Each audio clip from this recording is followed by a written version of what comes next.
I want to dye my hair green. Many of my friends have dyed their hair different colors. I don't mean normal hair colors like brown or black.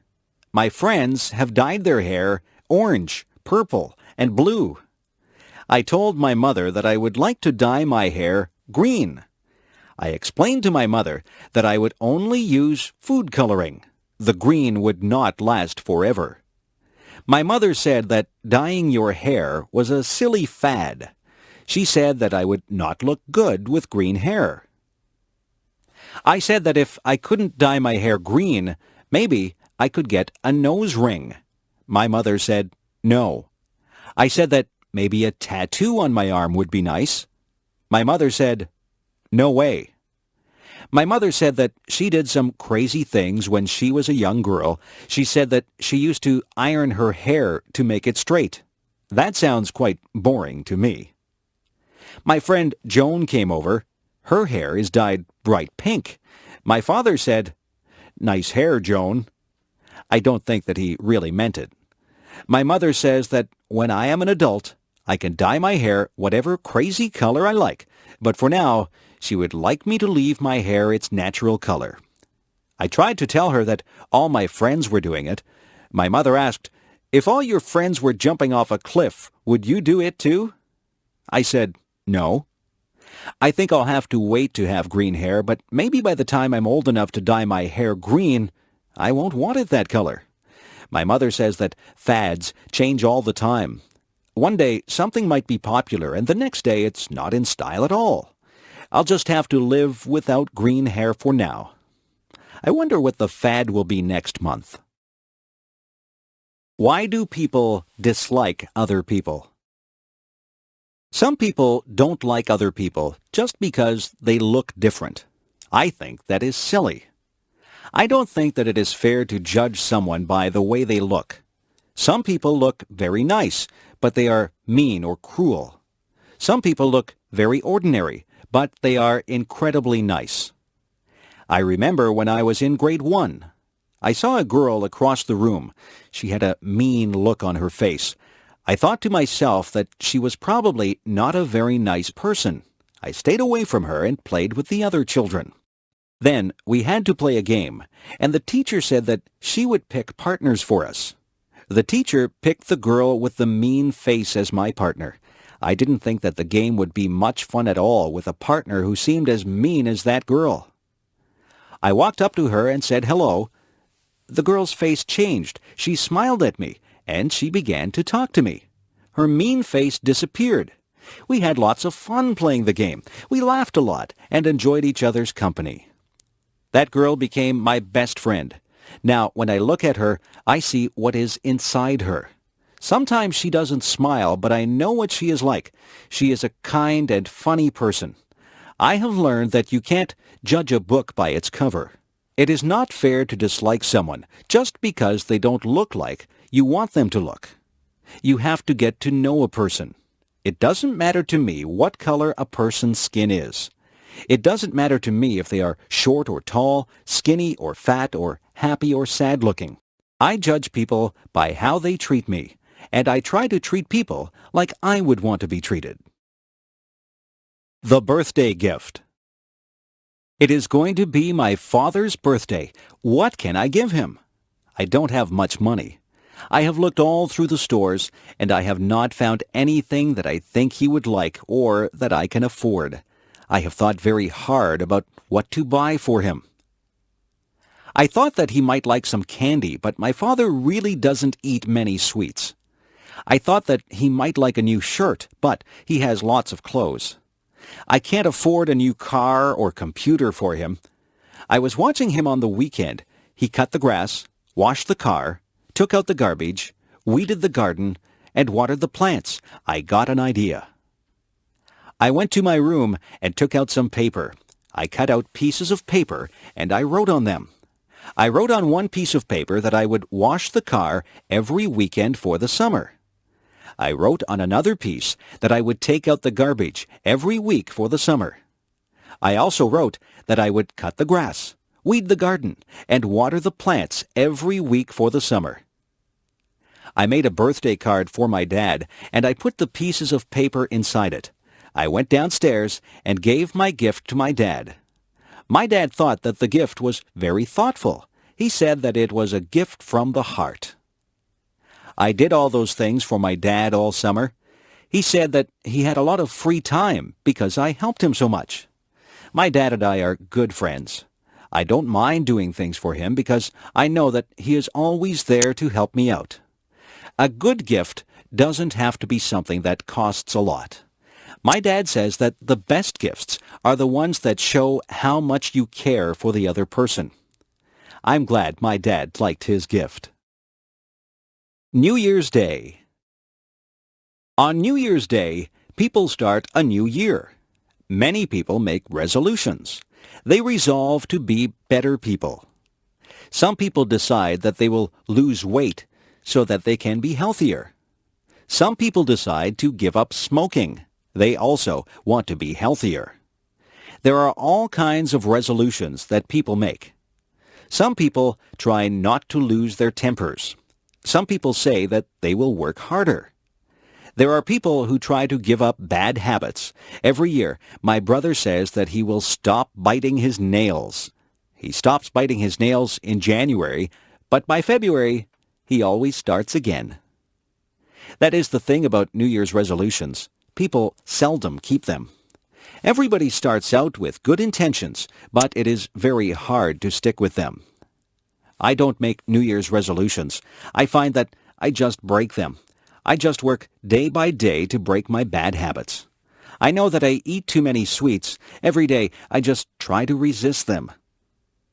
I think that every day is a new day, regardless of whether it is New Year's Day or not. Bad habits are hard to break. The best thing is never to start any bad habits. I don't know if my brother will ever stop biting his nails, but I know that each January he intends to stop.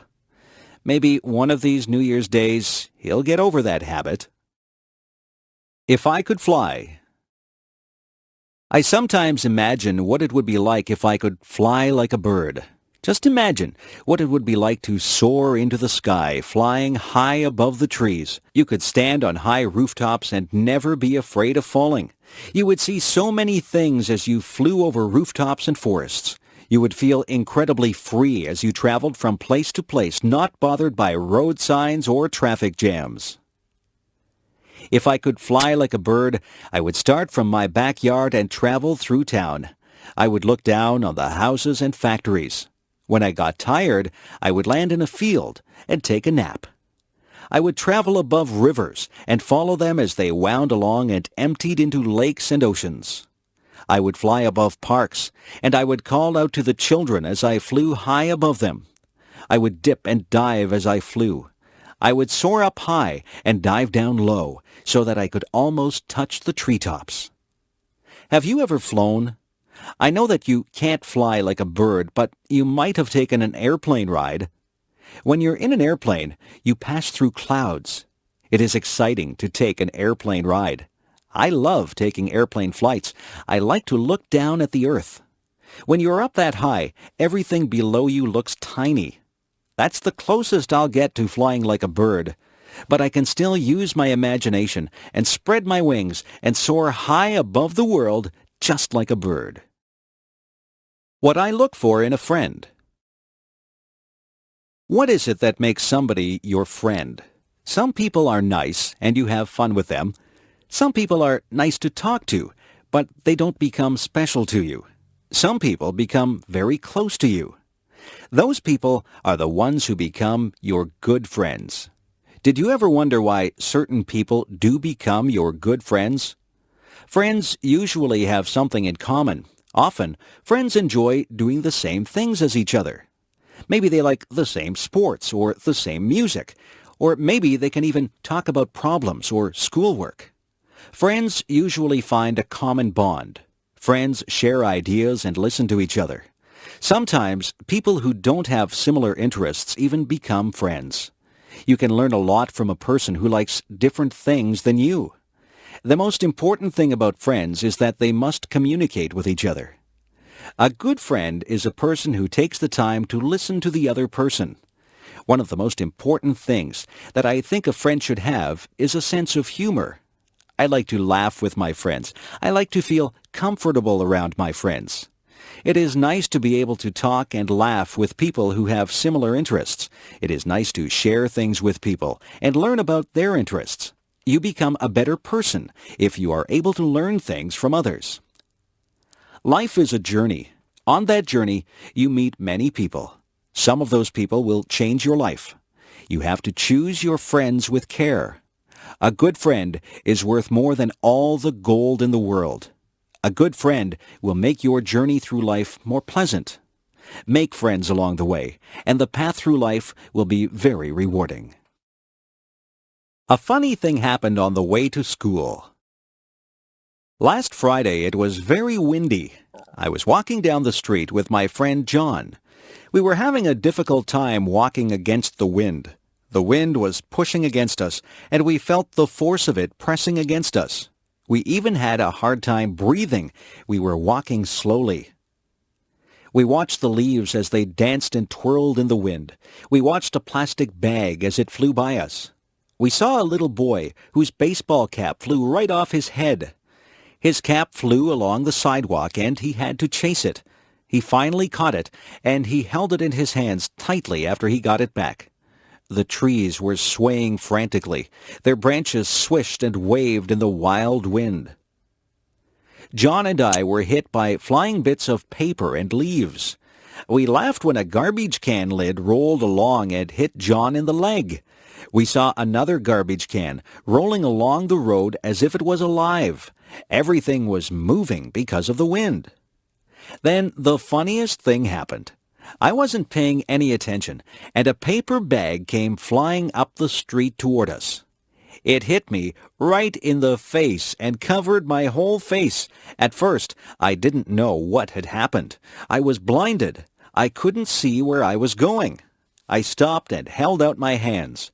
When I stopped, the bag fell off my face. I looked at John. He was laughing very hard. He was laughing so hard that tears were rolling down his cheeks. He said that I looked very funny with the brown paper bag stuck to my face. I started to laugh too. We laughed about it all the way to school. John said that he wished he had a camera. He would have taken a picture of me with a bag on my face. Advice. Sometimes my mother gives me advice. She tells me to save my money for a rainy day. She says that I should eat my vegetables if I want to be strong when I grow up. She says that you reap what you sow. I didn't know what that one meant, so I asked her. She said that if you are good to people, they will be good to you. If you do bad things, then bad things will come back to you. My mother is always giving me advice. She says that a penny saved is a penny earned. I am still thinking about that one. Some of these things are difficult to understand. My mother is very wise. She says that she has learned from her mistakes. She tells me that she would like me not to make mistakes, but she says that everyone does make mistakes. The important thing is that we learn from our mistakes. My mother says that nobody is perfect. My mother tells my sister that time is precious. My sister wastes time, and my mother doesn't like that. My mother tells me to be true to myself. She says that I should not follow the crowd. I should listen to my own conscience and do what I think is right. She says that it doesn't matter if you fail at something. The important thing is that you try. If you've done your best, then that is all that matters. I listen to my mother. I think she gives very good advice. My mother has a lot of common sense. I hope I am as wise as she is when I have children of my own. Sometimes I wish that she would not give me so much advice. I think that I know what I'm doing. But in the end, I always remember what she has said, and I try to live by the standards that she has set for me. Take the advice that your parents give you. They only have your best interests at heart. A trip to the hospital. I have to get my tonsils out. I'm not really happy about it, but I'm tired of being sick and having sore throats. I have to go to the hospital 2 hours before my surgery. My mother will go with me. The nurses will take my temperature and check my blood pressure. They will make sure that I am ready for my operation. I will be dressed in a white gown and I will be wheeled down the hall to the operating room. I can't have anything to eat or drink for a long time before my surgery. My mother will walk down the hall with me. Then she will wave goodbye as they wheel me into the operating room. The doctor and the nurses will be busy in the operating room. They will be getting ready to perform my surgery. The doctor will say hello to me and tell me that he is going to put me to sleep. He will put something into my arm. He will tell me to count backwards from 10. I think that I will only say 10, 9, and then I will be fast asleep. I won't be awake for the surgery. When I wake up, I will be surprised that the surgery is over. My throat will hurt and I probably won't feel very good. My mother will be there with me. The nurses will give me a drink and try to make me comfortable. I won't be in the hospital overnight. I will go home later in the day. My parents will have to make sure that I have a lot to drink. I can't eat any hard foods or they will hurt my throat. I will sleep a lot because I will not feel very well for a couple of days. It won't take long before I recover from my surgery. Sometimes we need surgery to make us feel better. Hospitals can be a bit frightening, but the doctors and nurses are very nice, and their job is to make you better. If I was tiny. Imagine what life would be like if you were 2 inches tall. You would have to be careful that nobody stepped on you. You would have to watch out for cats, dogs, and birds. It would be very dangerous, but just think of the things that you could do. You could live in a dollhouse or even a shoebox. You could use a bottle cap for a plate. You would have to wear doll's clothes. A stamp would make a lovely picture to hang on your wall. You could hide in a mouse hole or a drawer. You wouldn't need much food. You could probably live comfortably on the crumbs that people would leave on the table. A thimble would make a good cup. If you went outside, the grass would seem like a jungle. An insect would be huge and frightening. A puddle would seem to be an ocean. You could cross the puddle in a paper cup and use a spoon for an oar. A matchbox would make a good bed with a handkerchief as a bedspread. You'd brush your hair with a toothbrush, but you'd never find anything small enough to brush your teeth with. You could take a ride on the back of a mouse. You wouldn't find any books that were small enough to read, but you might read the back of a pill bottle. You could ride in a toy car and have a soup bowl for a swimming pool. A leaf could be your umbrella, and a mitten would make a great sleeping bag.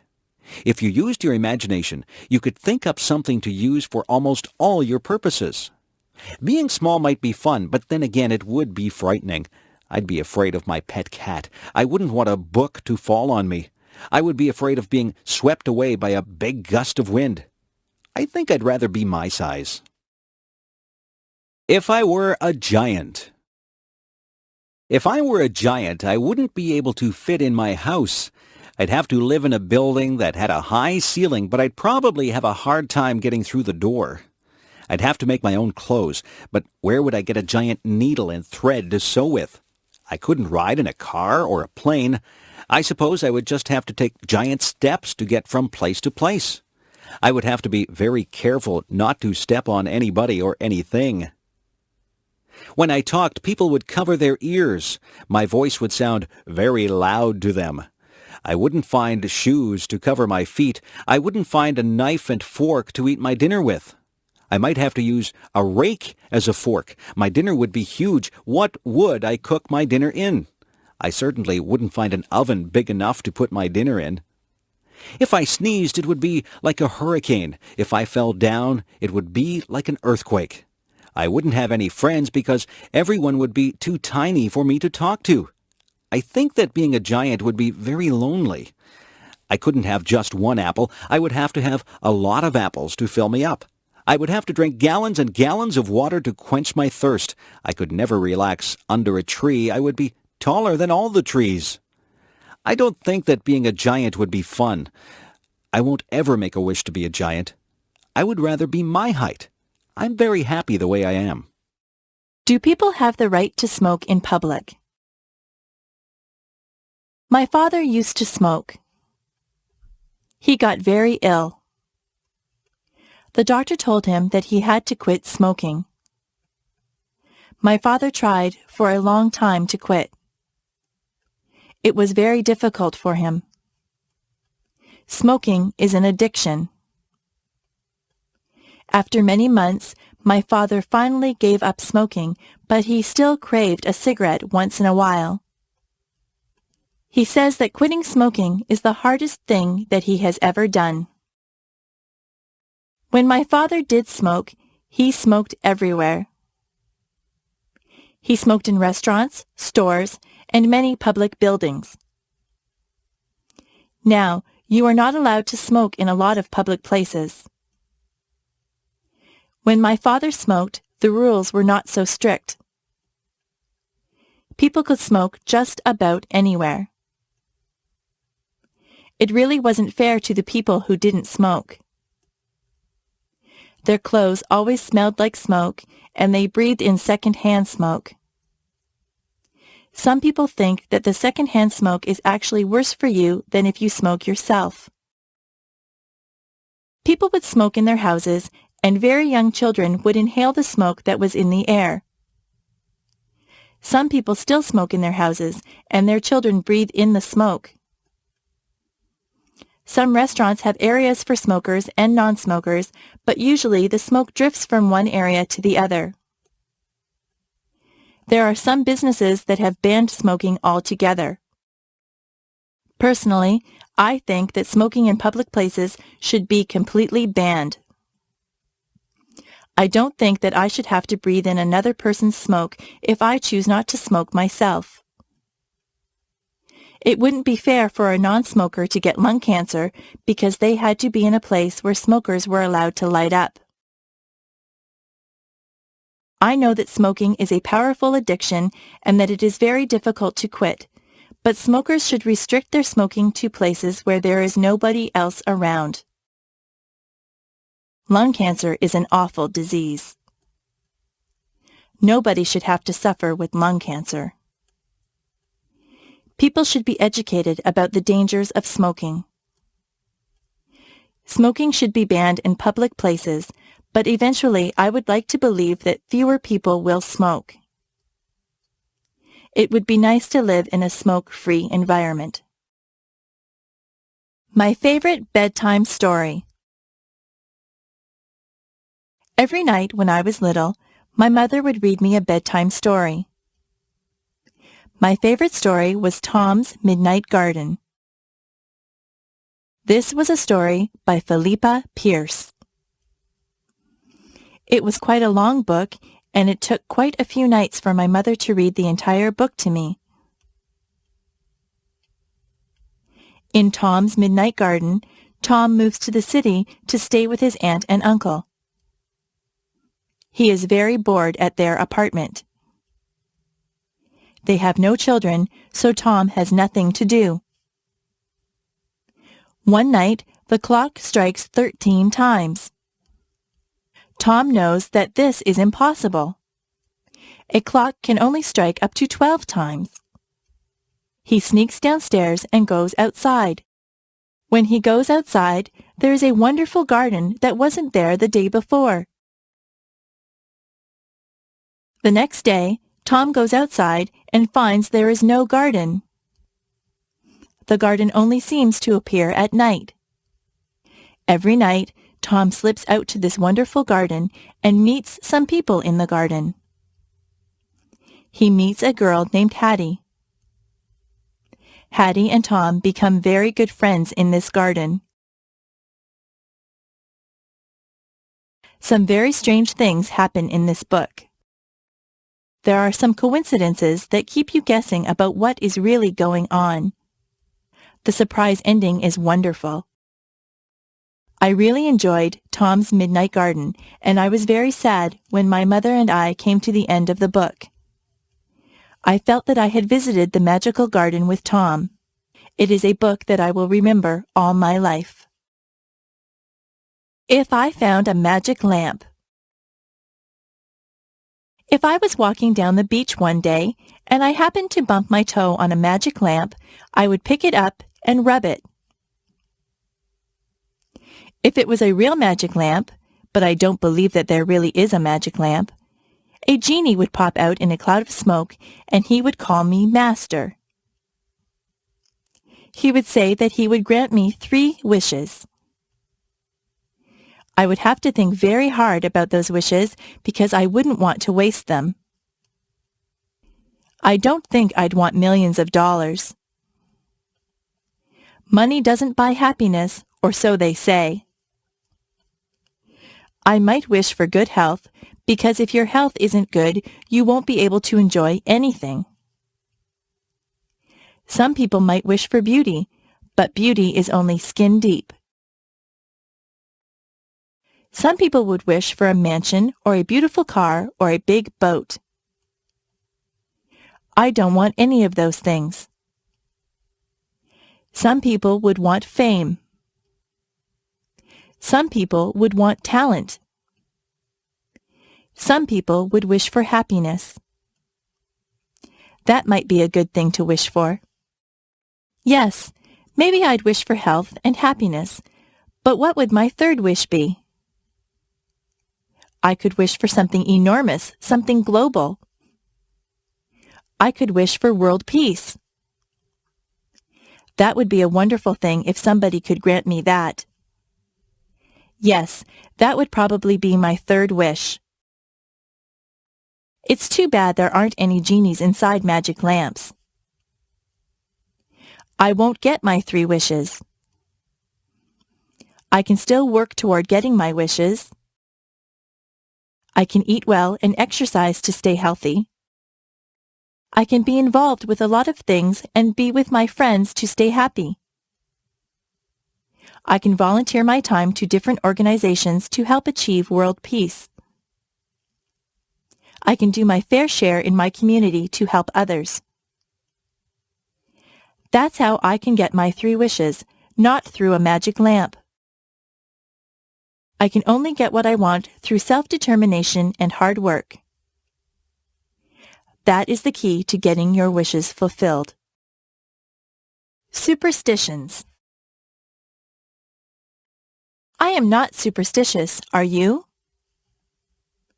Yesterday was Friday the 13th.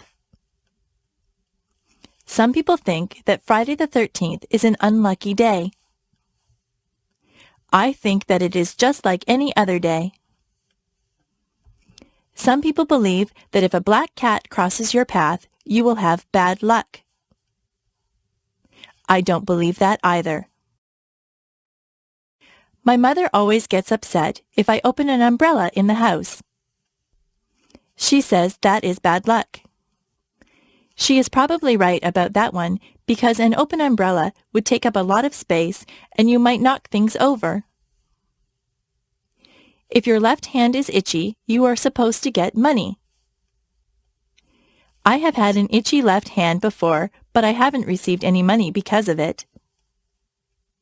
It is bad luck to walk under a ladder. That is probably true because you might knock somebody off the ladder or have a can of paint fall on top of you. If you are acting in a play, it is bad luck if someone says, "Good luck" to you. This is very confusing. You are supposed to tell an actor to break a leg. It doesn't mean that you want the actor to break his leg. It means good luck to the actor. Actors have a lot of superstitions that are very unusual. I am not superstitious. I don't believe in superstitions at all. It is just fun to learn about superstitions. Some of them are very old and have been passed down from generation to generation. I once did a project at school on superstitions. It was a very interesting topic, and I got a good mark for it. Help. Did you ever have to call for help? Were you ever in a situation that was an emergency? It is good to know what to do in case of an emergency. You should always know how to get in touch with the police and fire departments. I have read stories where very young boys or girls have called the police and saved their friends' or family members' lives because they knew just who to get a hold of. If you see a fire, you should call the fire department. A lot of tragedies have been prevented because the calls have been made quickly. It is important that emergency vehicles arrive very quickly. That is why those vehicles have sirens. When their sirens go, it means to get out of the way. Policemen, firemen, and ambulance attendants are trained to handle very difficult situations. They often save people's lives. They go through a lot of training to become good at what they do. They never panic in emergencies. For your part, you should keep emergency numbers near the phone or know what the emergency numbers are.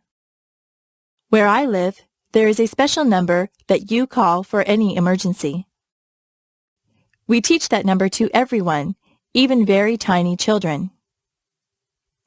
It is important to remain calm if you need help. If you call an emergency number, you have to be able to speak clearly and tell the person you are talking to exactly what the problem is. I hope you are never in an emergency situation, but it is a good idea to be prepared. The peach orchard. When I was very young, I lived near a peach orchard. Now there is a park where the orchard used to be. I always remember the peach orchard because my grandmother and I used to go there and pick peaches. The owner of the orchard would let all the neighbors pick peaches. It's not the fact that I used to get many ripe, tasty peaches that I remember. It's the time that I used to spend with my grandmother that I remember. My grandmother was very old, but she was very healthy. She used to walk a lot. I think that is what kept her fit. She had a lot of energy, so she liked to go to a lot of places. She would get a fruit basket, and then she would ask me if I wanted to go to the orchard. I always said yes because I enjoyed walking through the orchard on a sunny day. We never climbed up on a ladder to reach the peaches. We just reached for the low-hanging fruit. My grandmother and I used to talk all the time that we were out there. It was nice to spend time with her. She told me many stories about when she was a young girl. We laughed and got to know each other better. My grandmother only visited us during the summer. She lived in California and I lived in Niagara Falls, so we didn't get to spend a lot of time with each other. We enjoyed the hot summer days in the orchard. You could smell the peaches, and the bees buzzed lazily by us. My grandmother would point out different insects and birds to me. I learned a lot about nature from her. We would end up with a big basket of peaches. When we got home, my mother would wash the peaches, and often she would bake a peach pie for us. Nobody bakes a peach pie like my mother. It's good to have memories like that. Childhood memories of time spent with my grandmother are very precious to me. Sometimes it's just the simple things that you do in life that leave you with the nicest memories. Learning to dance. I went to England with my mother. She used to be a singer in a band. We went to the hotel that she used to sing at. It was a big, fancy hotel. Some of the people that she knew when she sang in the band were still there. They remembered my mother, and they had a good time talking to her and remembering old times. Many people told me that I looked like my mother. In the hotel, they had a fancy hall where they had ballroom dancing. I am not used to that kind of dancing. I always dance to rock music. a man told me that he would teach me how to dance. It looked very easy. I held one of his hands and put my other hand on his shoulder. He told me exactly how to move my feet. I was very clumsy and I stepped on his toes. He was patient with me and he counted 1, 2, 3. I tried to waltz with him. I would start out pretty well, but then I would get mixed up and stand on his toes again. The man laughed about it. I told him that I wasn't a very good dancer, but he said that I was good for a beginner. I think he was just being polite. The man asked my mother to dance. My mother is a very good dancer. I didn't know that about her. She never stepped on the man's toes once. The man thanked us for dancing with him, and I thanked him for giving me dancing lessons. I don't think I'll ever be very good at that type of dancing. Each generation has a specific type of dancing. The way that I dance is different from the way that my mother dances. The way that I dance doesn't involve moving your feet too much. I'm not too good at fancy steps. Superheroes. When my brother was very young, he loved superheroes. He collected plastic figures of all the superheroes.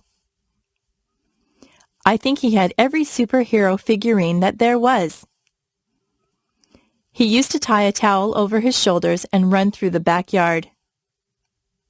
He pretended that he was rescuing people. One time he stood on the roof.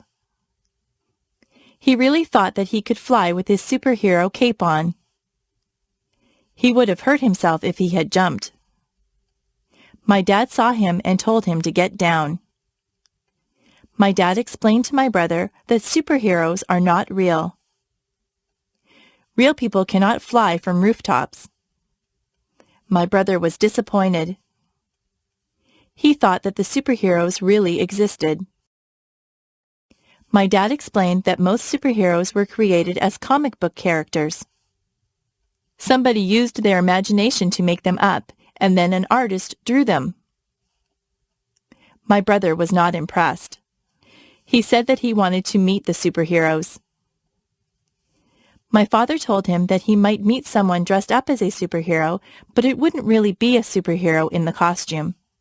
It is hard to explain to small children that the things that they see in comic books and on television aren't really real. My brother still pretends that he is a superhero. He doesn't jump from rooftops, but he runs around and makes noises like he is flying. I look at him and remember when I used to do things like that. I'm more mature than my brother. I know that superheroes aren't real, but I know that he is having fun and using his imagination. Being a princess. Sometimes I think that I would like to be a princess. A princess would live in a palace and wear beautiful clothes. She would have servants to do chores for her, and she would probably marry a handsome prince. People would recognize her. They would wave to her as she drove by. It seems like it would be a lot of fun to be a princess. But maybe it wouldn't be so nice. Maybe it would be terrible to be recognized by everyone. Maybe a princess would feel like everyone was watching her. She would have to look nice every time she left the palace. There would always be people with cameras who wanted to take her picture. A princess would have no privacy. Even in her own palace there would be servants around, so she would never really be alone. If I were a princess, I would worry about security for my family. Sometimes people who are in high positions are threatened by other people. That would be a worry. I'm not so sure that being a princess would be all that much fun. I think it might be better to be just a normal person like me. I don't have to worry about looking wonderful all the time. People don't follow me around and take my picture. Whenever you see a picture of a princess, she is smiling. I wonder if she's smiling on the inside, or just smiling for the camera. My worst fear. I am afraid of water. I don't know why I am afraid. I have never had a bad experience in the water. I just never learned to swim. I should have done that when I was just little. It would be easier for me to swim now if I had started when I was young. I will go into the shallow water, but I start to panic when the water gets higher than my chest. I don't like the feeling of not being able to put my feet on the bottom of the pool or the lake. I don't like to get water up my nose. I choke and cough when that happens. My friends just tell me to relax and I will float, but I find it hard to relax in deep water. They keep telling me that if I panic, I will sink. Most of my friends have had swimming lessons. Some of them are even lifeguards. They have tried to teach me to swim, but I think I need to go to a place where they actually teach swimming. It would be nice to jump into a pool of cold water on a hot summer day. That would be so refreshing. If I go out onto a boat, I always wear a life jacket. I think it is wise to do that. Everyone should wear a life jacket on a boat. I would rather be safe than sorry. I have decided that I will overcome my fear. I will go and take swimming lessons. I have a goal. By this time next year, I would like to be able to swim the length of the pool without being afraid. It is best to face your fears and deal with them. I hope that I can overcome my fear of water.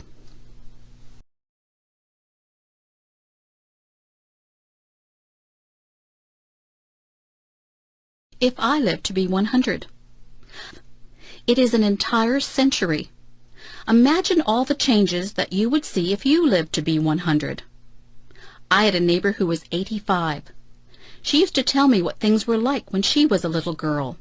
She told me what my town used to look like, what her clothes were like, and what her school was like.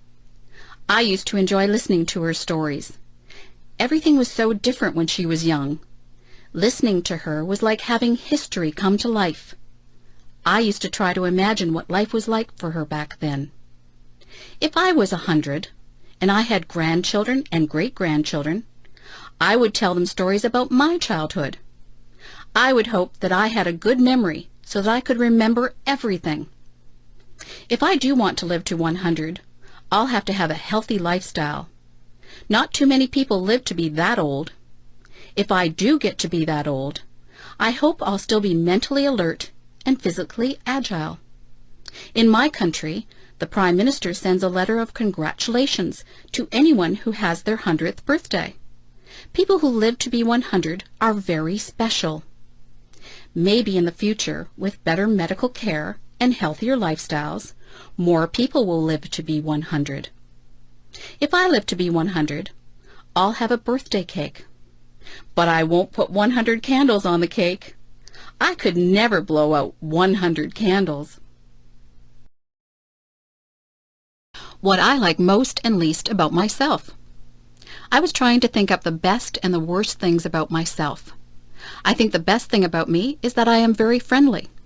I have a lot of friends, and they all like me. I try to be good to my friends. I don't often have arguments with people. I think that I am quite easy to get along with. The worst thing about me is that I sometimes feel sad. Sometimes I don't feel sad for any particular reason. I just get into moods where I am depressed. Sometimes there is a reason to be sad. I was sad when my pet frog died. I was sad when I lost my favorite baseball card. On those days, I'm still nice to my friends, but inside I feel like there is a heavy weight in my chest. I think that everyone feels sadness sometimes. I try to do things that make me happy whenever I get into one of my sad moods. Last Saturday, I felt a bit sad, so I called up my friend John and asked him if he wanted to go to the movies. We went to a comedy. We laughed all the way through the movie, so that by the time the movie was over, I didn't feel sad anymore. My friendliness is my best trait, and my sad moods are my worst traits. I have to work at getting over my sad moods more quickly. Being sad doesn't do anyone any good. There is no use in feeling sorry for oneself. The trunk in the attic. Last month, my grandmother asked me if I could help her to clean out her attic. I was happy that she asked me. My grandmother says that her attic is full of junk. I think that her attic is full of treasures. I helped her to dust and vacuum the attic. I pulled and pushed around boxes and crates. I helped her to wash the floors and walls. My favorite thing that I did was to sort through the old trunk that she had up there. The trunk had a rusty latch on it. It was a bit difficult to open, but my grandmother got a knife and pried the latch open. The trunk was full of all kinds of things. There were lots of clothes. Some of the clothes had been my grandmother's. There was a blue velvet dress that she had worn to a dance when she and my grandfather were dating. It was a beautiful dress, but there were a few moth holes in it. There were some of my mother's old clothes. There was a pair of bell-bottom slacks that had bright flowers on it. I couldn't believe that my mother had ever worn something like that. There were some of my mother's old report cards. Some of her marks weren't very good. I had fun reading the report cards. There were photographs. There was a picture of my grandparents holding my mother when she was a baby. There was an old baseball glove that one of my uncles had owned. There was even one of my old dolls in there. One of her legs was missing. My grandmother said that I was rough on my dolls when I was little. I should have taken better care of my toys. There was even some old jewelry. I tried on some of the old clothes and jewelry. I told my grandmother that I liked looking through old things. My grandmother told me to keep whatever I wanted. She said that it was all junk. I still say that her trunk was full of treasures. Hot and cold. I notice that whenever it is summer, people complain about the heat. But whenever it is winter, people complain about the cold. It seems that people are never satisfied. I don't like the winter. It is usually much too cold for me. My teeth chatter and my fingers turn numb whenever the weather gets cold. It is hard for me to warm up once I start to freeze. I try to wear layers of clothes, but winter winds go through my clothes no matter how much I wear. My feet feel like they are blocks of ice on a cold January day when I walk home from school. I would not like to live in a place that had cold climate all year long. I am not comfortable when it is too cold. I like the summer. Some people say that it is hot and sticky in the summer, but I don't mind the heat at all. I love to feel the warm sunshine on my skin. I like the freedom of not having to wear heavy coats and boots. I am the happiest when there is a slightly cool breeze that comes along to refresh you on a hot summer day. I could live in a place with a hot climate. I would enjoy that. Of course, when you are in a place with a hot climate, there are more bugs than in places with cooler climates. I don't care for bugs. Where I live, it is very humid. The heat and moisture combine to make it uncomfortable sometimes. It is nicer when the heat is high, but the humidity is low. It would be better if I lived somewhere where it was hot, but not humid. That would be just perfect. Walk a mile in my shoes. Have you ever heard the saying, walk a mile in my shoes? I think it's a very good saying. Do you know what it means? It means that before you judge someone, you should put yourself in his or her position. For example, if someone was running in a race and they did very poorly and came in last, it wouldn't be fair to say, oh, he's just a terrible runner. You would have to look at all the circumstances that made the person lose the race. Maybe they pulled a muscle in their leg the day before. Maybe this is their very first race. Maybe they are not in good form because something isn't right in their lives. There can be so many things that affect a person's life, performance, and moods. There can be so many things that affect a person's life, performance, and moods. If someone was very quiet at a party, you couldn't just assume that they weren't friendly. You don't know what is happening in their lives. They could be feeling ill, or they might have just had a bad experience. Nobody can know exactly how another person feels. Even if someone tells you what he or she is experiencing, you still won't fully understand what is going on inside the other person. Everyone perceives and feels things differently. To walk a mile in someone else's shoes is to try and understand things from that person's perspective. We are all shaped by the events that have taken place in our lives. No two people have gone through the exact same things. So, before you are quick to judge someone, stop and think about what it is that they might have gone through. You won't always understand why people do what they do, but you can try to understand and put yourself in their position. If I could go back in my life and do some things differently, this is what I would do. I would not waste so many hours in front of the television set. I would get out and enjoy my life rather than watching actors in shows. I would be a little more considerate of other people. I would realize that my mother has more to do than pick up after me. I would pay more attention in school. Tests are easier when you have paid attention rather than fooling around in class. I would save more money rather than spend it on useless things. I would read more. Reading is enjoyable, and it opens the doors into all kinds of wonderful places, both real and imagined. I would learn to play an instrument. Music is always appreciated if it is played well. I would eat better foods. I would try to stay healthy through my diet and exercise. I would take more pictures, and I would keep a journal. Memories are very precious. I would take the time to listen to what people have to say. People appreciate a good listener. I would take the time to enjoy each day as it comes. Sometimes I am so busy looking forward to what is coming up that I don't take the time to enjoy the day that I am living in. That's what I would do if I could go back in my life. In fact, I think I'll just make a habit of doing all of those things all through my life. Joking. Joking is good. Jokes can be very funny. Jokes can also be hurtful. Jokes can be tasteless too. It is not an easy thing to find jokes that do not offend anyone. Some jokes make fun of different races. Those jokes are not funny. They are hurtful. It is not right to tell racist jokes. Many jokes use bad language or are about questionable subject matter. These jokes are also not acceptable. Many people are highly offended by rude jokes. What some people find funny, others will not. Comedy is a very personal thing. Some people like slapstick comedy. That is the kind of comedy that the Three Stooges use. Some people like very subtle humor. Some people will laugh at just about anything.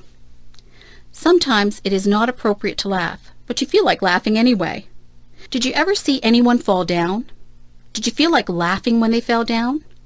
You were probably worried that they had hurt themselves, yet the way that they fell was so funny that you felt like laughing. It's not funny when someone falls, but you can't help but laugh even though you try to hide it. Jokes and comedy differ from culture to culture. Many people from other countries come here and don't understand our comedy. Jokes and comedies are often geared toward our environment. Sometimes comedians make fun of the things that we do in our day-to-day lives, like going to the bank or going grocery shopping. We can all relate to that. Being a comedian is not an easy job. Telling jokes and making people laugh is extremely difficult. Jokes are fun, and they are funny if they are good. Jokes can get you into a lot of trouble if they are inappropriate, and sometimes they're just not funny and nobody laughs. Here's a joke. Why does the cow wear a bell? Because its horns don't work. Do you get it? Do you think it is funny? Well, maybe it's not that funny. I told you that it was difficult being a comedian. Drugs. There are two different types of drugs. There are legal drugs and there are illegal drugs. Legal drugs are the type of drugs that the doctor gives you when you are sick. Illegal drugs are the drugs that people sell on the street. Illegal drugs are very dangerous. If someone ever wants you to try any type of substance that you are not sure about, you should always say no. People who sell drugs on the street are criminals. If they get caught, they will be sent to jail. They sell drugs to get money. They don't care that people's lives are ruined from taking drugs. If you take illegal drugs, you can become addicted to them. That means that you just have to have the drug no matter what. Some people steal from other people to get money to buy drugs. Drugs affect your mind. If you take drugs, you will not be able to think clearly. Your marks in school will drop. Your memory won't be very good. Your personality won't be the same. It is very unfortunate that some people do try drugs. They think that it won't hurt them. They are wrong. If you are smart, you will stay away from all drugs, except for the ones that the doctor gives you. Drugs are just bad news. If you know someone who is thinking about trying drugs, tell them that their entire life could be ruined. In America, they have a saying, "Just say no to drugs." It is a good saying, but I think I would rather say, "I'm just too smart to take drugs." Divorce. Mary's parents just got a divorce. Mary is very upset. She thinks that her parents don't love her anymore. She thinks that they got a divorce because of her. She is wrong. Her parents love her just as much as they always did. They aren't getting divorced because of Mary. Sometimes marriages just don't work out. It isn't really anyone's fault. Marriage isn't easy. It is hard for two people to stay together for a lifetime. Sometimes people change as they get older and they move on. Some people have perfectly good marriages and they stay together for their entire lives. Divorce doesn't happen because the parents don't love the children anymore. A lot of children feel that it is their fault, but it isn't their fault at all. Children neither cause the divorce nor can they prevent it. It is up to the parents. Divorce isn't the end of the world. Children can still see both parents and stay with them. Life goes on. Sometimes children can get new stepmothers or stepfathers. That can be a good thing. You just have to be understanding and know that your parents still love you. Life doesn't always go the way that we planned it, but it has its twists and turns. Life is an adventure. If your parents get a divorce, just be understanding. Know that they love you and that this is a hard time for them. It is a hard time for you too, but these things have a way of working themselves out in the end.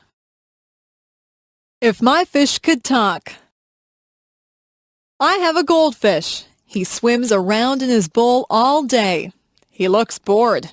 I look inside the bowl and watch him. His mouth always moves. He looks like he is talking. I imagine what my goldfish would say if he really could talk. I think he would say, "Hey, I'm bored in this little bowl. Why don't you get me a bigger tank with more fish in it? I would like to have some friends to swim around with." I went out and bought a bigger tank for my goldfish. I put some plants at the bottom of the tank, and I got a miniature deep-sea diver to put at the bottom of the tank. I looked into the tank and imagined what my goldfish was saying. He seemed to be saying, "This is a nice tank. It's roomy in here and you decorated it well, but I still don't have any friends to swim with." I went to the pet store and bought 3 more goldfish. I put them into the tank. All of the goldfish seemed to look at each other. They swam near each other and seemed to be playing games. I knew which one was my goldfish because he has a black spot on his fin. I looked at him and imagined that he was talking again. He said, "This is great. I have a big new home and friends to swim with. These are nice goldfish that you brought home for me. Thank you." Goldfish can't really talk. I know that. I just like to pretend that my goldfish talks. He seems very happy now with his nice new home and his new friends. I don't think goldfish can smile either, but it looks like my goldfish has a smile on his face. The best teacher. I have had a lot of teachers. Some of them were good and some of them were boring. There is one teacher whom I remember very well. He is the best teacher that I ever had. His name was Mr. Alden. He was a history teacher. History is not my favorite subject. I don't really enjoy history a lot. When I was in Mr. Albin's class, he made history seem exciting. He was more of an actor than a teacher. If he was describing a war, he would make us feel all the emotions that the soldiers and their families would have felt. We could almost hear the guns firing and the people shouting. He would paint a picture in our minds that was very vivid. When I had a history test in his class, I didn't have to study much. I would remember every word that he had said.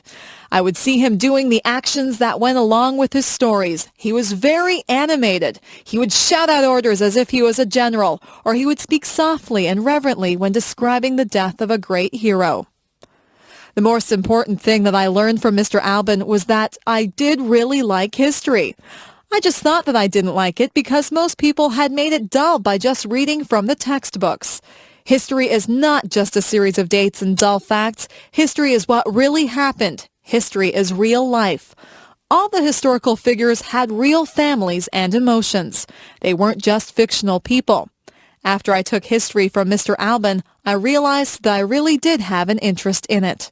He was my favorite teacher, and I will always be grateful to him for making me aware of just how interesting history really is. Weather. Sometimes I watch the weathermen on television. It is fascinating to watch him point to different areas of the country on the map. He tells us where the weather will be nice and where it will be bad. The weatherman is not always right. Weather reporting is not an exact science. Nothing is very exact when it comes to the weather. The weather department does a lot of research, but they can never be sure of exactly what will happen. Sometimes it looks like it will be clear, but the wind changes direction and clouds move in. The weatherman can warn people if there is a chance of a hurricane or tornado. The weatherman can also warn people of floods. Sometimes entire towns have to be evacuated because of bad weather. It is important to be aware of the weather. For example, it is not good to be caught in the middle of a field when there is going to be a thunderstorm. You might want to take extra precautions if there is going to be a heavy snowstorm. You would need to be in a secure place if a hurricane or tornado was predicted. You might want to cancel a picnic if you knew that it would rain that day. The weather affects us in so many ways. Some people are really affected by dull, cloudy days. If there are no sunny days, they become very depressed. Heavy air pressure can cause some people to have headaches. Weather affects all of us in one way or another. It is always a topic of conversation. People often say things like, "Hello, it's a beautiful day today." Often we plan our lives and activities around the weather. So if you are planning on walking home tonight, keep an eye on the sky. Are those rain clouds up there? You might need an umbrella. How to avoid catching a cold. How many colds do you catch in a year? Most of my friends catch quite a few colds. They cough, sniffle, and sneeze. They carry around tissues and blow their noses all the time. Their eyes water and they have scratchy throats. I don't get many colds. In fact, I can go for a whole year and never catch a cold. This is why I consider myself an expert on how not to catch a cold. I'll tell you how to avoid catching a cold. I think that you need to take a lot of vitamin C. I eat a lot of fruits and vegetables. I drink fruit juice too. I also take vitamin C pills. Whenever I begin to feel a cold coming on, I make sure that I have taken my vitamin C pill and I drink a lot of orange juice.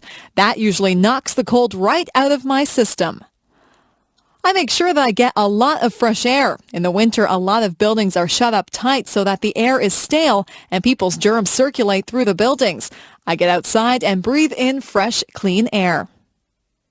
If somebody is rude enough to cough or sneeze right in front of me without covering his or her mouth, I just hold my breath for a second. I'm not sure if this works or not, but I don't want to breathe in anybody's cold germs. Many germs are passed through hands. It is important to wash your hands thoroughly if you touch anything in a public place. If I hold a banister while I'm walking down the stairs, I think of all the people who have used that banister, and I make sure that I wash my hands before I eat. Doorknobs also have a lot of germs on them. Money is another thing that is passed from hand to hand and is covered with germs. Sometimes I see people stick money into their mouths. Just think of all the germs that you would be putting into your mouth if you did that. If you just give it a little bit of thought, you can avoid a lot of germs that cause colds. If you eat good food and stay fit, your body will be able to fight off the germs that causes colds and other diseases. It is not always possible to avoid colds, but if you do catch a cold, drink plenty of fluids and get a lot of rest. The future. I sometimes wonder what life will be like in the future. Life has changed so much in just the past few years. I'm sure that there are still big changes that are coming. Do you think we'll still drive cars?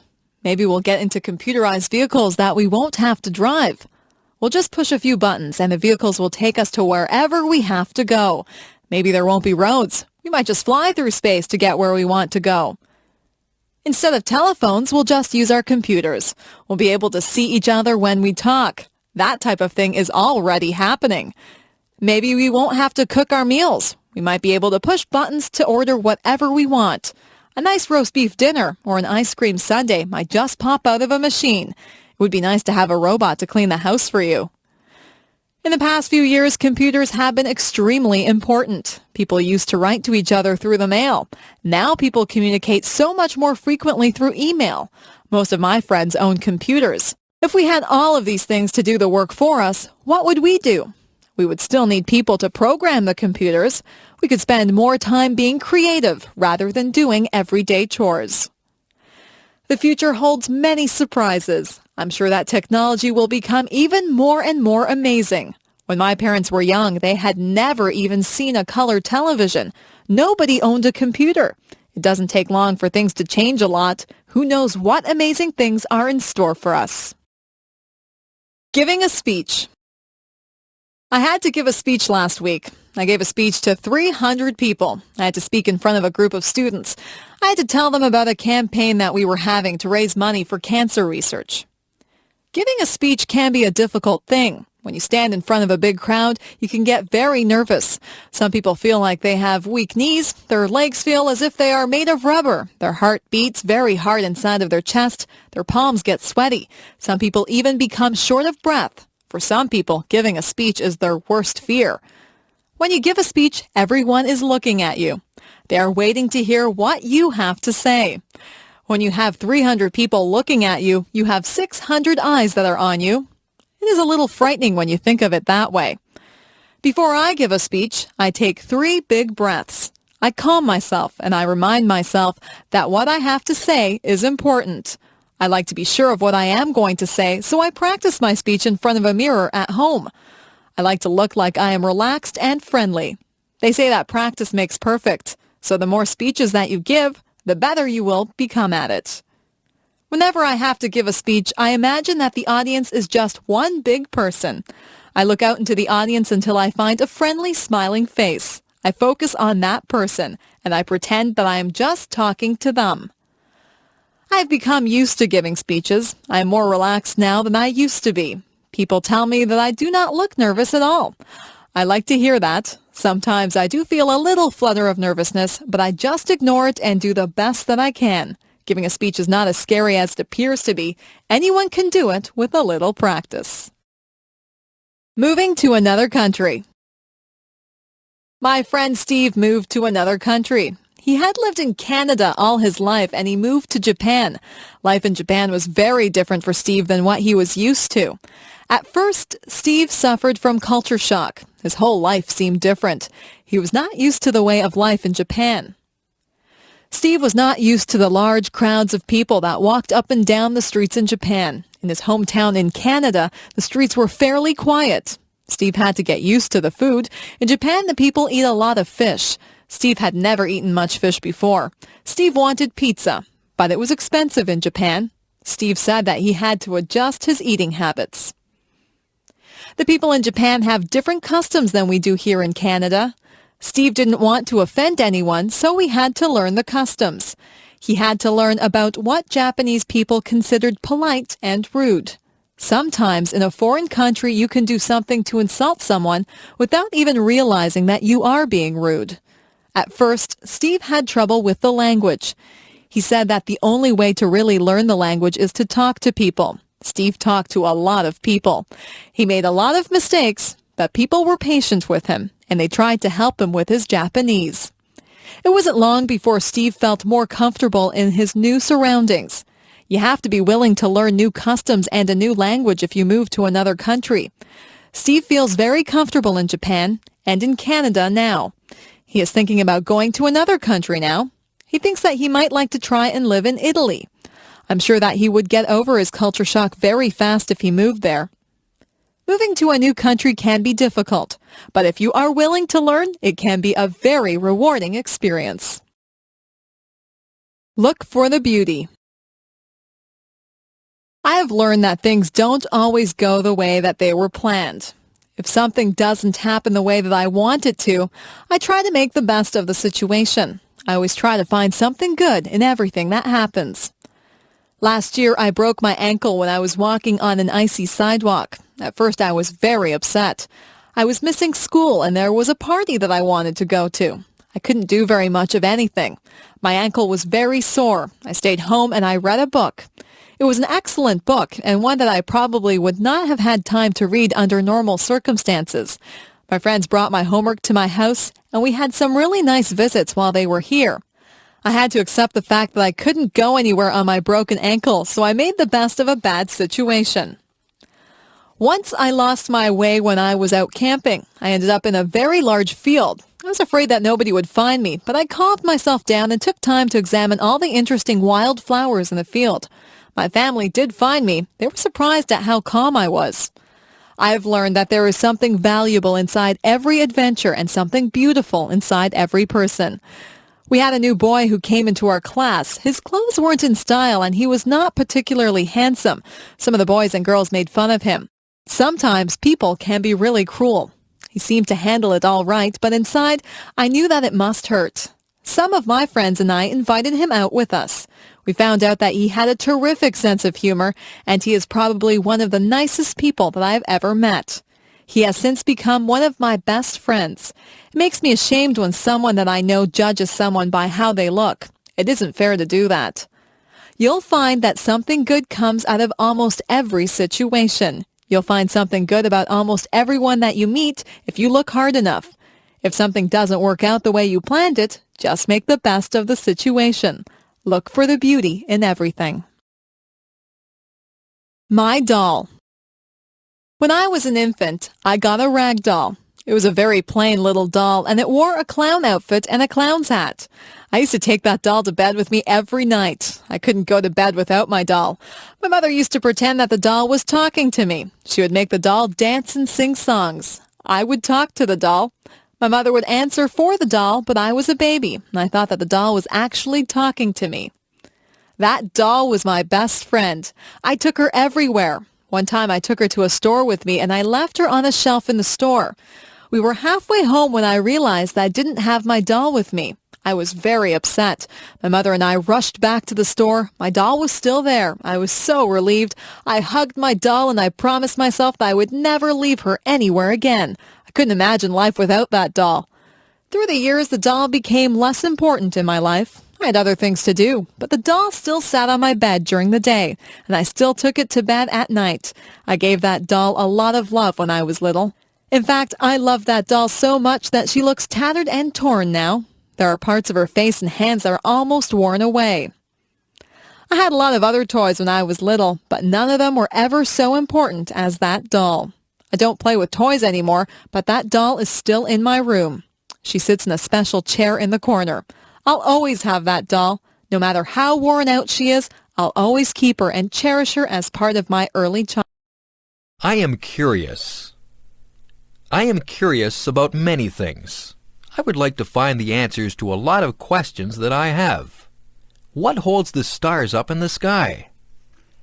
Why does ice form on the top of the lake when it is cold? Is there life on other planets? Why do we not fall off the face of the earth? How do caterpillars turn into butterflies? All of these things are mysteries to me. There are so many questions that are unanswered. I think I should go to the library and get a book to find out why people grow old. What makes a television work? I also want to know where electricity comes from. Who is the strongest person in the world? Who is the smartest person in the world? Why do some people have blonde hair and some people have black hair? Why do people in different countries speak different languages? Why do people have to die? Why are no two snowflakes alike? What makes people fall in love? What makes the rivers run? Why does the sun rise every morning? How did the oceans form? Why did the dinosaurs vanish from the earth? I wonder if I'll ever find out the answers to all of my questions. I think I'll have to study hard and stay in school to find out everything that I want to know. Some questions never get answered. It is good to be curious. People who are curious about things are the ones who learn a lot, and some curious people go on to invent things and make important discoveries. Creative people. Some people are just born to create. That's what I think. Some people just have the need to write stories, compose beautiful music, or paint pictures. Creativity seems to be inside them, and they need to let it out. It's good that we have people like that. Composers like Mozart and Chopin have given us music that is incredibly beautiful. It's not just the classical composers who have given us great pieces of music. There are modern composers who have written great songs also. Elton John is an example of someone who has composed many wonderful songs. Andrew Lloyd Webber has given us some very popular musicals like Cats and The Phantom of the Opera. There are so many talented and creative people in this world. When you visit an art gallery, you marvel at how artists are able to recreate realism or make up something that seems totally unreal, yet beautiful. The American artist Norman Rockwell painted some pictures that actually look like photographs. He tried to portray life as it was in America. Through his paintings, one can get a good sense of American life through the years. On the other hand, artists like Jackson Pollock did not portray realism. Jackson Pollock painted abstract pictures. His paintings are just as good as Norman Rockwell's, but they are entirely different. Some books that we read are classics. Mark Twain portrayed American life through his characters Tom Sawyer and Huckleberry Finn. Charles Dickens brought Victorian England to life through his books. Most people are familiar with his Christmas Carol, where the mean and miserable Scrooge learns the true meaning of Christmas. People don't have to read the classics. There are modern writers who entertain readers through their stories. Stephen King has written a number of horror stories. Some of his books have even been made into movies. We are lucky to have creative people who share their gifts with us. If you are lucky enough to be creative, you should use your talents to create works of art that we can all share. Career choices. What do you want to be when you grow up? There are so many things that you can be. You might want to work in the field of law. You could be a police officer. You could be a judge or a lawyer. Maybe you'd like to work in the food industry. You could be a cook or a waitress.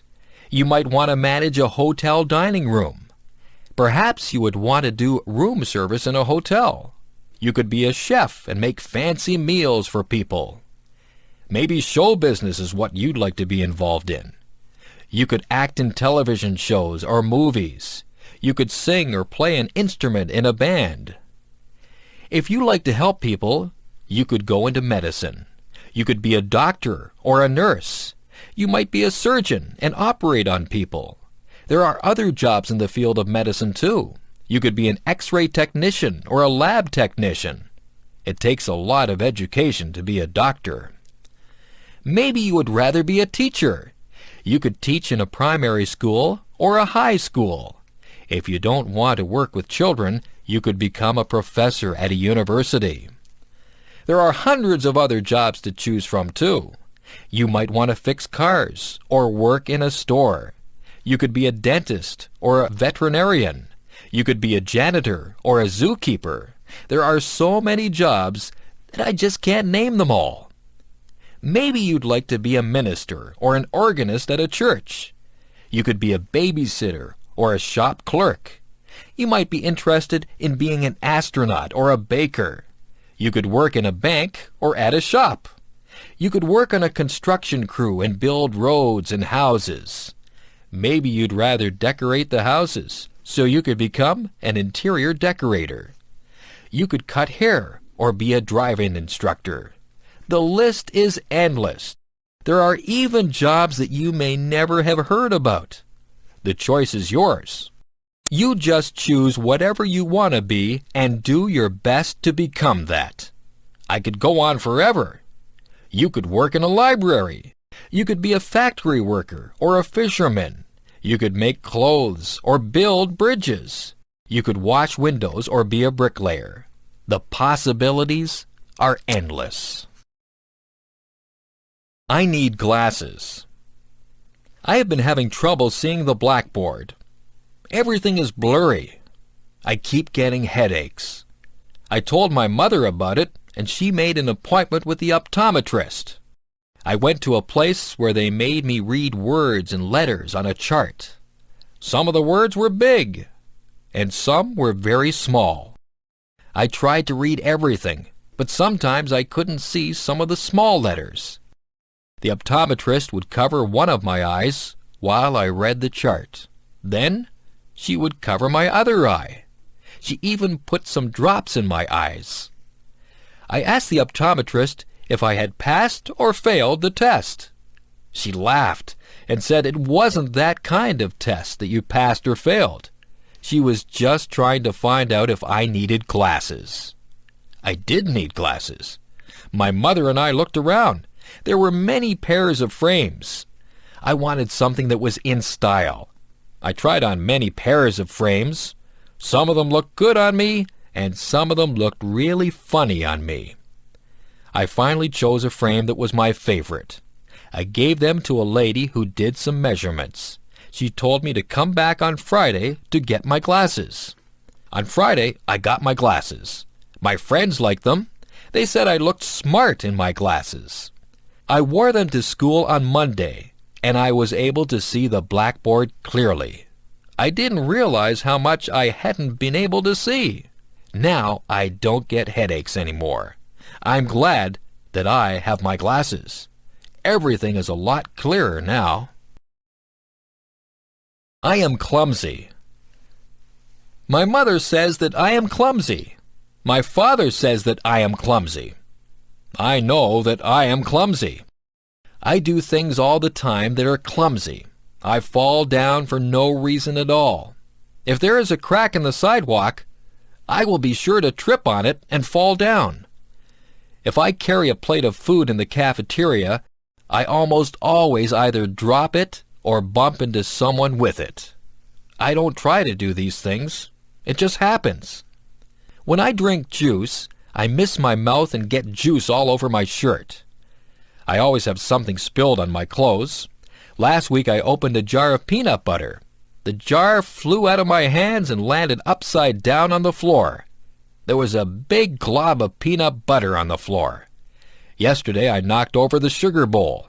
There was a big sticky mess on the floor. I bump my head when I get into the car. I rip my pants on things. I lose my money out of my pockets. I step on the cat's tail. I always feel bad when I do that because the cat thinks I don't love her. I don't mean to do these things. I am just a clumsy person. My parents tell me to slow down. I am always in a hurry. Maybe that's why I'm so clumsy. Maybe it's just a stage that I am going through. If it is, I hope it is over soon. Being clumsy is no fun at all. Home alone. I remember the first time that my parents left me home alone. I was very grown up, and I thought that I would be just fine. I was fine for a while. I watched television and had something to eat.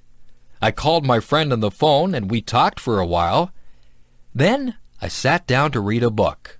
The house was quiet, very quiet. I found myself listening very carefully. I heard a tap, tap, tapping noise. I wondered where it was coming from. It seemed to be coming from the window. I turned out the lights so that nobody would see me, and I peeked out the window carefully. I was expecting to see a robber tapping at my window. There was nobody there. It was just a tree branch swaying in the breeze and tapping at my window. I felt silly. I turned on the lights and sat back down to read my book. A few minutes later, I heard some creaking noises. I listened carefully. Then I heard a clunking noise. I think it might have been the furnace. Then there was a whirring noise. My imagination began to play tricks on me. I was imagining that there were all kinds of creatures in the house. I told myself to grow up. I wouldn't let my imagination run away with me. I was glad when my parents got home. I told them about all the noises that I had heard. My parents laughed and said that all houses make noises. We're usually just so busy that we don't hear all the noises that go on. I have stayed home alone many times now.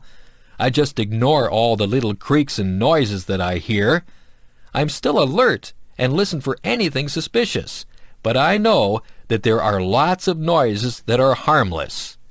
That tree that taps on my window still frightens me sometimes, but I'm a lot braver now than I was the first time that I stayed home alone. Family. What does the word family mean to you? The easiest way to define family is to talk about who you are related to. Usually there is a mom and a dad, and children who are brothers and sisters. This would be the core family. Then there is the extended family, which would include grandparents, aunts and uncles, cousins, nieces, and nephews, and in-laws. People married to your brothers or sisters, husband or wife. However, I think the word family has a much deeper meaning.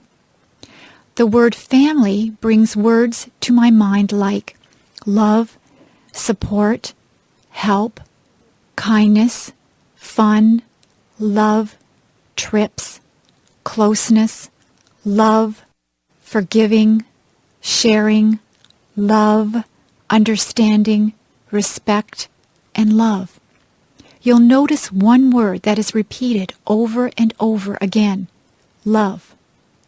I believe if a family has real love for one another, they will be able to overcome any problems they may have. Actually, they may not have too many problems if they all love and respect one another.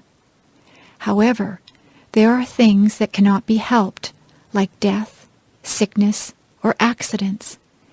It is during those hard times that a family's love helps them to go through those experiences. We had quite a few children in my family. There were brothers and sisters, which included an adopted brother and a number of foster children too. I was also very fortunate that I had both my mom and dad to live with and do things like vacations together. We had a lot of fun, and there were some times of tears too. Above all, we love one another. Family is a wonderful thing. I am so lucky. My first job. My first real job was during my last year of high school. I had taken classes in various business subjects. In that last year of high school, we could do a co-op. That meant we could work part of the time instead of going to school. It would count as a credit towards our diploma. The place I got a job was at a men's tailor shop. The owners were a very nice older German couple. They had 2 other men working for them too. One of the men had had brain surgery for cancer. He had a big, long scar all around the top of his head. He told me all about it. He was always happy and full of fun. I thought he was very brave. The tailor shop made suits to order. One of the salesmen would measure the man, and the customer would choose a fabric and style for he or his wife liked. The people in the back of the shop would then cut and sew the suit. The suits cost a lot of money. There were also suits already made that the customer could buy instead if they wished. They could also rent suits or tuxedos for weddings or parties. I worked at a little desk. I answered the phone, wrote letters, filed papers, and did some bookkeeping. It was about a mile walk from my school to work. I passed many clothing shops. That wasn't good because I spent a lot of my money that I earned in those shops. I worked at the tailor shop for almost a year. It was a good experience and helped me get my next job with the United States Navy. That was fun too. First trip away from home. Today I'm going to my friend's house. Her name is Valerie. This is going to be my first trip away from home without my parents. My dad is driving me to Valerie's house, and I'll be staying there for 2 weeks. Her mom will drive me back home. It takes about 1.5 hours to get there. I have to pack enough clothes for play, work, and church. I hope I'll pack the right things. Of course, I have to remember my toothbrush and hairbrush. Valerie lives on a farm. I'll be helping her dad with milking the cows, I think. We'll play up in the hayloft after we have helped put the bales into the barn. We'll be all itchy when the job is done. There are a lot of things to do on a farm. Her mom is a good cook and will feed us well. There is a nice pond where we can go swimming. I mustn't forget my bathing suit. I wonder if the farm dog comes into the pond too. That would be funny. My dad and Mom are giving me money just in case we go shopping. I hope we do go shopping because I want to buy lots of candy. I won't tell my Mom that. Oh dear, I hear Dad yelling, "Let's go!" I haven't even finished packing my things yet. I guess I better stop writing this now and get busy fast. Bye. My job. I work at a conservation park called Balls Falls. I've only worked there for 3 weeks now. I am a tour guide, and I tell people the history of all the old buildings there. Somebody told me that one of the houses I work in is haunted. Now I get chills every time I walk into that house. My boss told me that the stories aren't real, but I have an active imagination. Balls Falls is very beautiful. It has 2 different waterfalls, the upper falls and the lower falls. There used to be tons of water cascading over them, which turned a big water wheel to grind grain. However, through the years, the amount of water has really lessened. I love working at Balls Falls because I get to work outside a lot. I'm getting a tan. In July and August, I will be working with kids there at a day camp. I am getting ready now, making different crafts and thinking up fun new games to play. I can't wait to start working with them. I think that will be the best part of the summer. I will be going to work tomorrow. I usually have to work from 9 a.m. to 4:30 p.m. I also like the people I work with. They are very nice. Come to Balls Falls and I'll give you a tour. My hobby. Let's see. Today I might go fly a kite or maybe go for a swim. It is hot outside and I don't know what to do. My mom tells me that I should do something that I like doing on hot days. Since our house is nice and cool, I guess I'll stay inside and work on my hobby. My hobby is something that not a lot of people do. I make and collect bookmarks. To make my bookmarks, I use stickers and special art pencils to draw. I buy the stickers at a mall, usually in a card store. The art pencils are bought in an art store.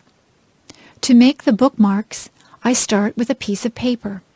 I measure out how big I want the bookmark to be with a ruler. I once made a bookmark so big that it couldn't even be used in a very big book. After I measure it, I draw lines so that I can cut it straight. Sometimes I use fancy scissors that cut zigzag or frills.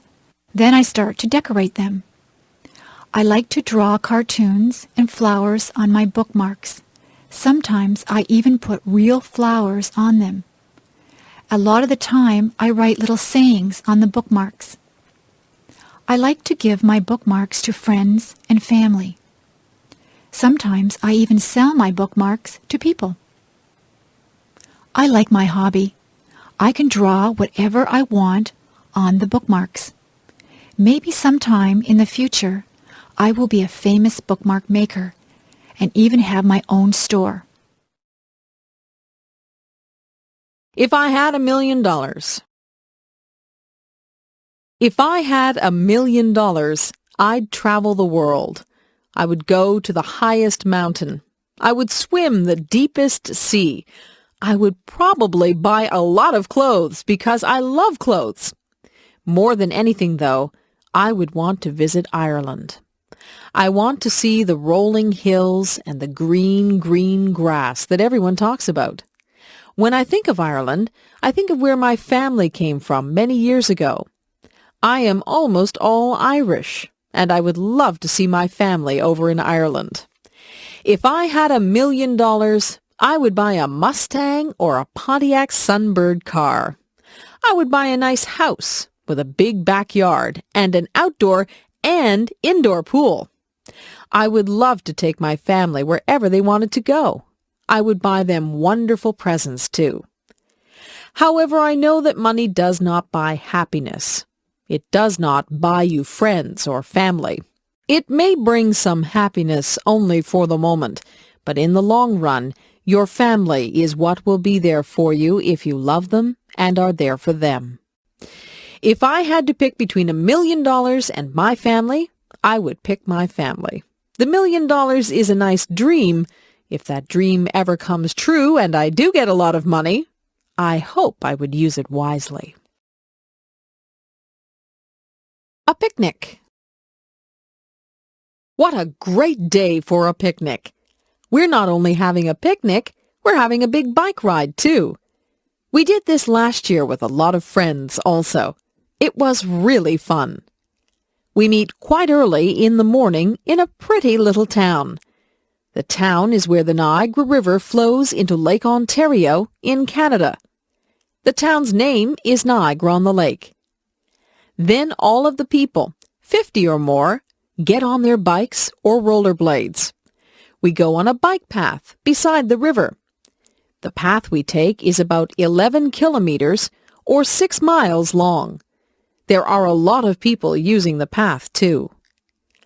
We usually stop for an ice cream treat near the end or where we turn around to go back to our cars.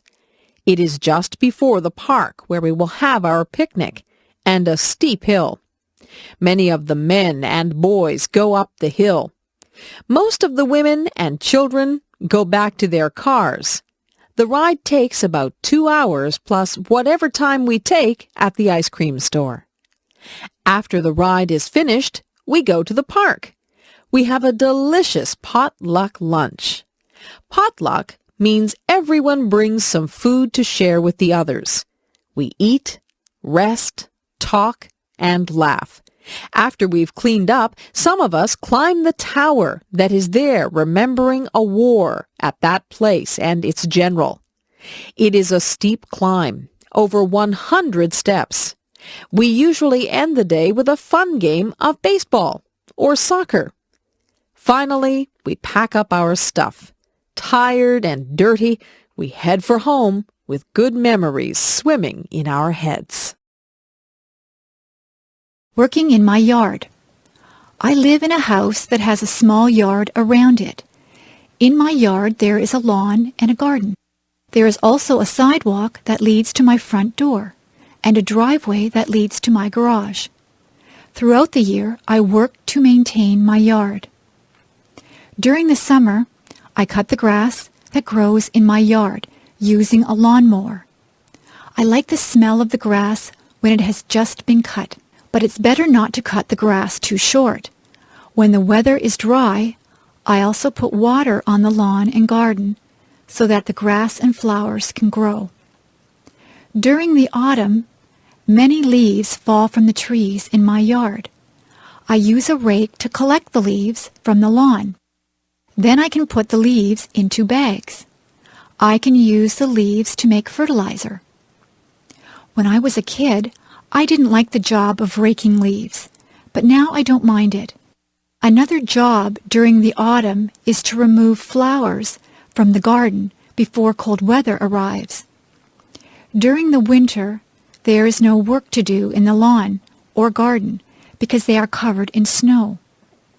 But I need to keep the snow off my sidewalk and driveway. Whenever it snows, I use a shovel to clear the snow from the sidewalk and the driveway. Sometimes it snows a lot. If I didn't shovel the snow, it would soon be impossible to get into my house. During the spring, the snow melts.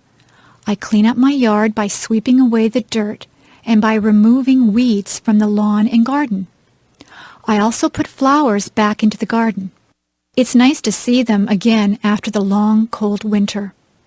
When spring comes, the grass grows very quickly, so I need to cut the grass quite often.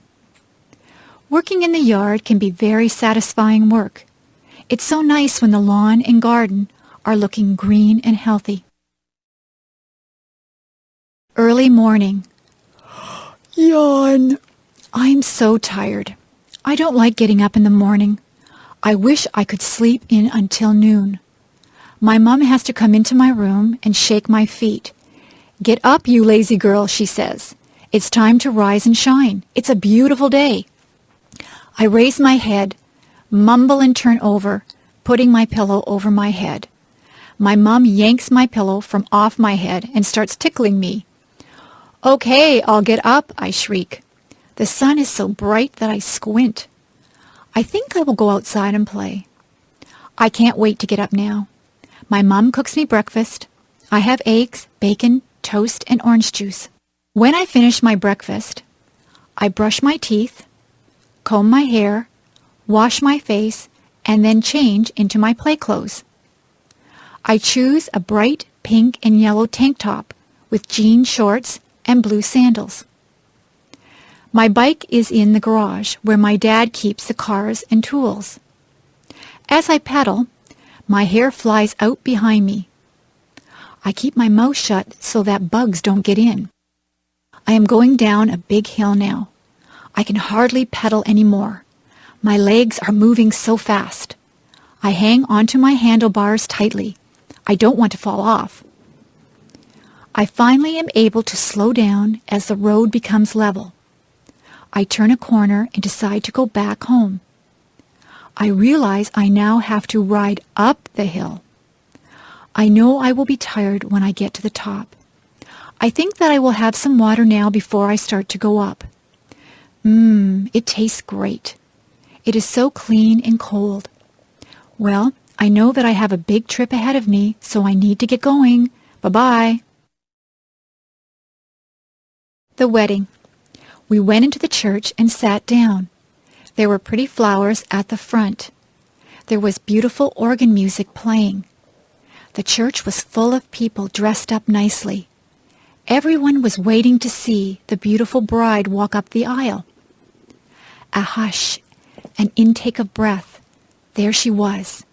Oh, she was so beautiful. She had a lovely long white dress with pretty lace and beads. Her hair was swept up off from her face. There were curls flowing down her back. Instead of a veil, she had little flowers in her hair. Her bouquet of tiny flowers was very, very pretty. Her dad looked very proud of her. He looked just a little sad, too. At the front of the church, the groom stood waiting. He had a beautiful, tender smile on his face. He took his bride's hand as her dad left her there. They smiled at each other. The minister read, prayed, and offered some words of advice to the lovely couple. Someone sang a pretty song. The groom slipped the simple wedding band on the bride's finger. She struggled a little to put a band on his finger. Pretty soon the minister said they were now husband and wife. They kissed. We all stood, as they walked down the aisle to live the rest of their lives together as Mr. and Mrs. We cried. The perfect place. There is a place in my mind that is pure. Everything there is beautiful. Many flowers grow, and the grass is very green. The clouds are always white and fluffy. The tree's branches sweep the earth floor. You can hear the sound of a waterfall. It is roaring with life, and the water races. A bird calls in the distance, and as you listen, the sound gets closer. A flapping quite near makes me turn and look. A great, magnificent eagle flies over my head. The strength I see in his powerful wings amazes me. I am never thirsty or hungry. I live off the beauty that surrounds me in this perfect place. I walk on trails that lead me to breathtaking places. The beach is my favorite spot to end up. The sand between my toes is soft and cool. I love to lie down on the sand. I watch the sun go down. Sometimes the sun is a brilliant orange. The world seems like it is on fire. Waves lull me to sleep. The seagulls wake me up. In this perfect place I have learned so much. The animals and their homes are so precious. I have learned to respect the animals. They were here first. The sounds, smells, and sights are too perfect and full of life. There is no war here, no anger or stress. I don't have to worry about pollution or destruction. My perfect world exists only in my head. Maybe if we all work hard, my fantasy can become real. Visiting the zoo. When I was a kid, I always enjoyed visiting the zoo. My family lived far away from the zoo, so we didn't go there very often. But whenever we went to the zoo, I always had a fun and interesting time. Some of the animals were very large. Of course, the elephants were huge, and they had such an unusual appearance, with their big ears and their long trunk and tusks. The giraffes were very tall, with long necks that reached high into the trees. Some of my favorite animals were big cats. The lions looked very powerful, with their big teeth and paws. The tigers were just as big and strong, with yellow and black stripes. But the bears were even larger than these cats. The polar bears, with their bright white fur, liked to swim through the water. The grizzly bears had brown fur and liked to roam around on land. The animals from Australia seemed very unusual. The kangaroos, with their strong legs and long tail, could jump great distances across the ground. The baby kangaroo could go inside its mother's pouch. Another Australian animal, the koala bear, crawled slowly in the trees where it ate leaves. The monkeys and apes were also very interesting. In many ways, they reminded me of people. Some of the monkeys were very small.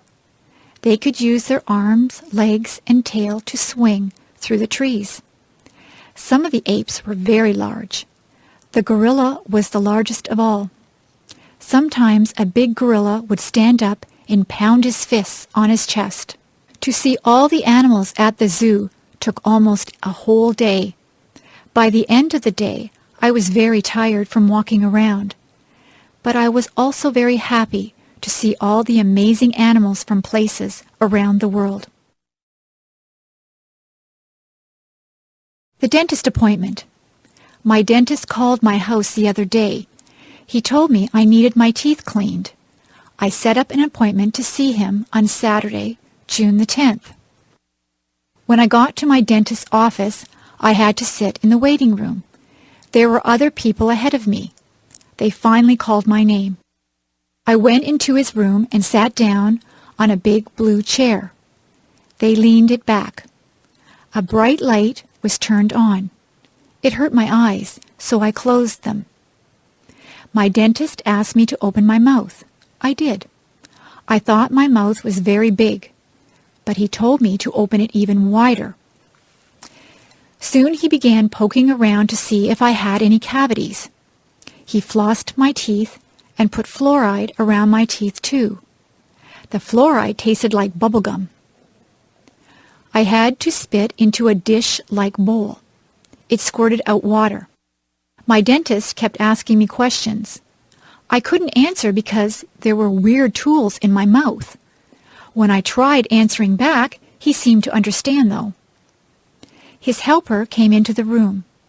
She asked me to open my mouth again. I had to clamp down on something that felt like rubber. She put a big camera-type machine right next to my cheek. She did this on the other side of my face as well. They took 2 pictures of my teeth. It was really cool. The dentist told me my teeth were perfect. I didn't have any problems. I could go home. See you next year, he said. Daydream. Little Annie was very bored one lazy afternoon. She had nothing to do. She had already played with her brothers in the sandbox and had tea with them and her dollies too.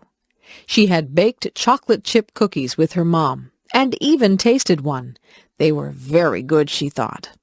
Now Annie was trying to figure out what else she could do to pass the day away. Little Annie decided that she would go to her favorite spot in the world, the green grassy field full of daisies beneath the great oak tree. She took a red and white blanket with her.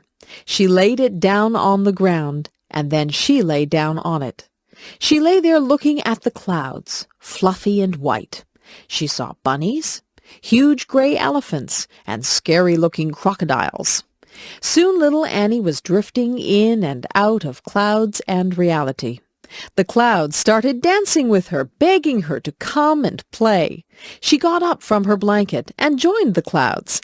They flew over rooftops of all of the village people, swam with the fish in the lake, and said hello to all of the birds that they passed by. Little Annie was having so much fun. The clouds had formed into a chariot, so little Annie could drive if she wanted to. She drove over a rainbow that was bright in the sky. Then she shot through the branches of her friend's spruce tree. Annie suddenly came to a stop. Hearing someone call her name, Annie looked around. She blinked once, twice, and finally everything came into focus. Her brother was tugging at her leg, wondering why she was staring into outer space with a big grin on her face. "Oh," little Annie said, not really knowing that she had been sitting there all along. My friend in the next office. When I started my job a year ago at the university, I did not know my way around. I did not know where to find anything. I had a million questions. But Diane in the next office took me on a tour showing me the places to eat, the library, the lecture rooms, where to get a picture ID card, how to get from one building to another. When I had a question, I asked Diane how to use the telephone, where to make copies, where to print with my computer, the location of my mailbox. She teaches as I do. We both spend a lot of time helping students and answering their questions. She giggles a lot. I hear her laugh with her students. Sometimes she asks my advice about her work or about a problem, and I ask her advice. Sometimes she comes into my office and says, "I am really angry. Can I whine to you?" Then she talks about a problem, and I listen. And then she returns cheerfully to her office. Sometimes I go into her office and say, "I'm upset about something that happened. Can I come in for a minute?" Then I grumble to her, and she listens, and then I go back cheerfully to my office. Each of us feels better when we have shared our problems. Then they are no longer problems. Diane is shy in a group of people. She is quiet and does not start a conversation. Everyone around her talks, and she listens. On Friday afternoons, she makes popcorn for everyone. We all sit in the staff room and eat microwaved popcorn and drink tea and talk. We start to relax for the weekend and talk about our plans. She is a good friend. She helps my students when I am not there. She wishes me good luck when I go to a lecture.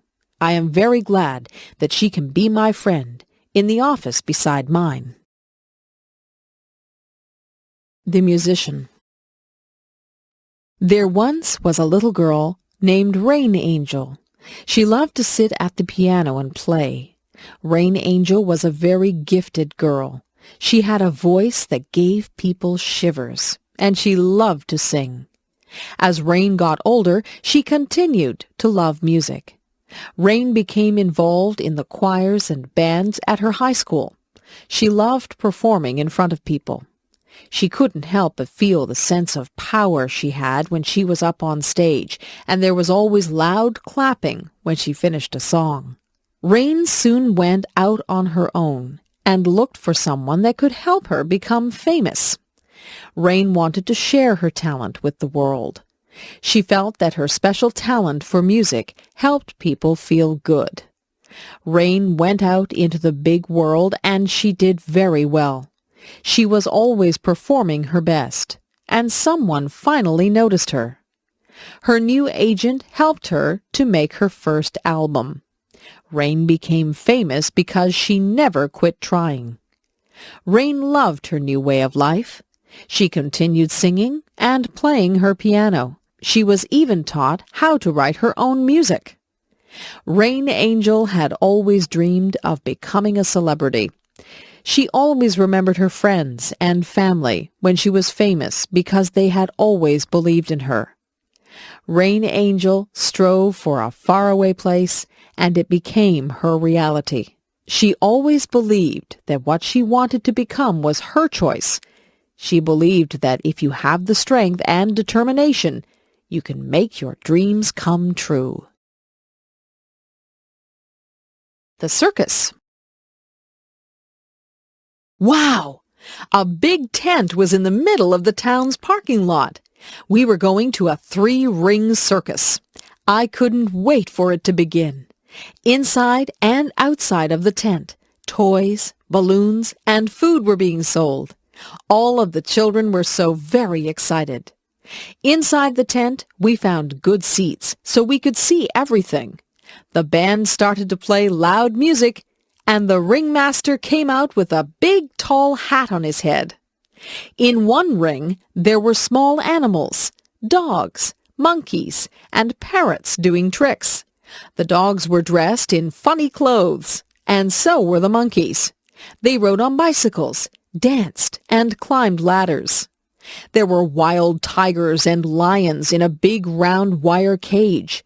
A man with a whip was inside the cage with them. He had them trained to jump through a hoop of fire and to roll over. He even kissed them. He was very brave. During the break in the middle of the circus, funny clowns came out and did silly things. They had happy faces and sad faces.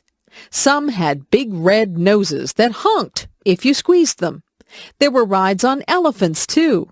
I didn't go on one because it cost too much money. The last act took up the whole tent. It was the acrobats. They hung from their teeth, their feet, and their necks high up in the air. They also swung high up in the air and flew to each other. It's kind of scary to watch because I was afraid they might fall. I had a very good time at the circus. However, my tummy felt kind of sick from all the cotton candy and junk food I ate. Going to the grocery store. Each week, I go to the grocery store to buy food for my family. I get a shopping cart from the front of the store, and I push the cart all around the store. The cart is large, but when I am finished shopping, the cart is nearly full. The grocery store is also called a supermarket. When I go shopping, I start out in the produce section of the supermarket. The produce section is where the fresh fruits and vegetables are kept. I like to buy different kinds of fruit, such as apples, oranges, and bananas. The vegetables that I often buy are carrots, peas, and corn. I also buy tomatoes when they are bright red in color.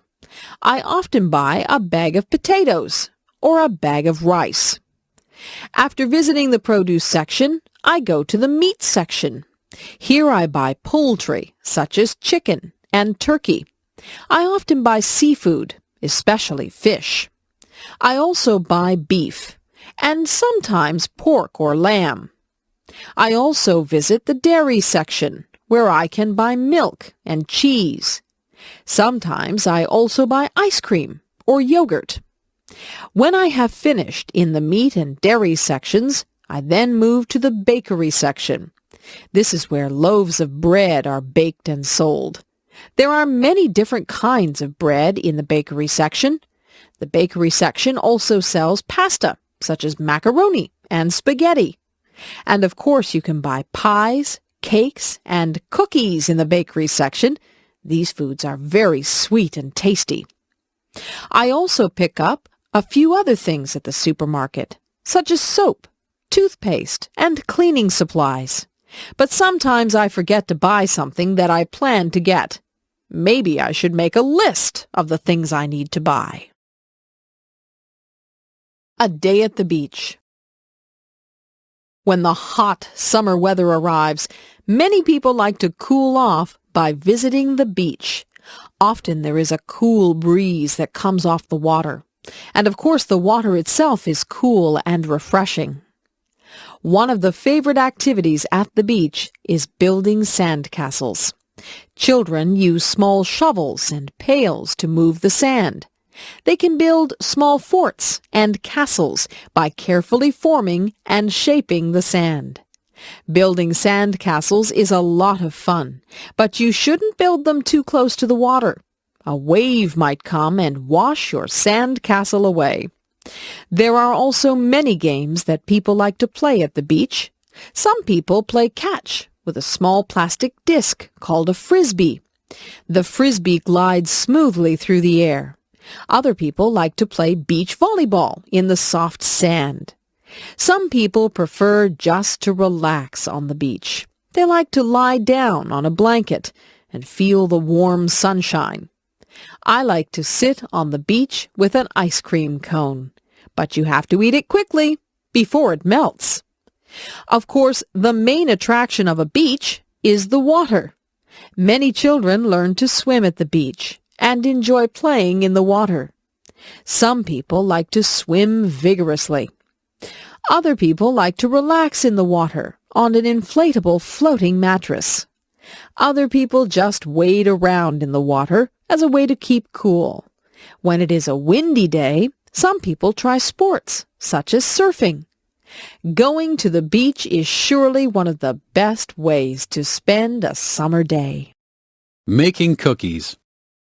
Something smells good. My friend's mom is making cookies. They are chocolate chip, my favorite. I think I'll go home and ask my mom if we can make cookies too. I run all the way home and rush through the door. I yell, "Mom, Mom!" She comes out from her bedroom, her eyes wide. "What?" she answers, a little worried. I breathlessly ask if we can please, pretty please, make cookies. She smiles and says, "I guess so." "Yes," I reply.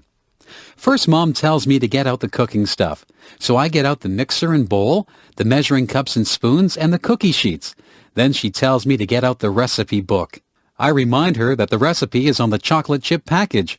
"Right," she says. Then she asks me to look at the recipe and get out the things we need, like flour, sugar, and butter. We set the oven temperature to 350 degrees Fahrenheit. Then we mix all the flour and other ingredients together. Last, we added the chocolate chips. We drop the batter by big teaspoons full onto the cookie sheets.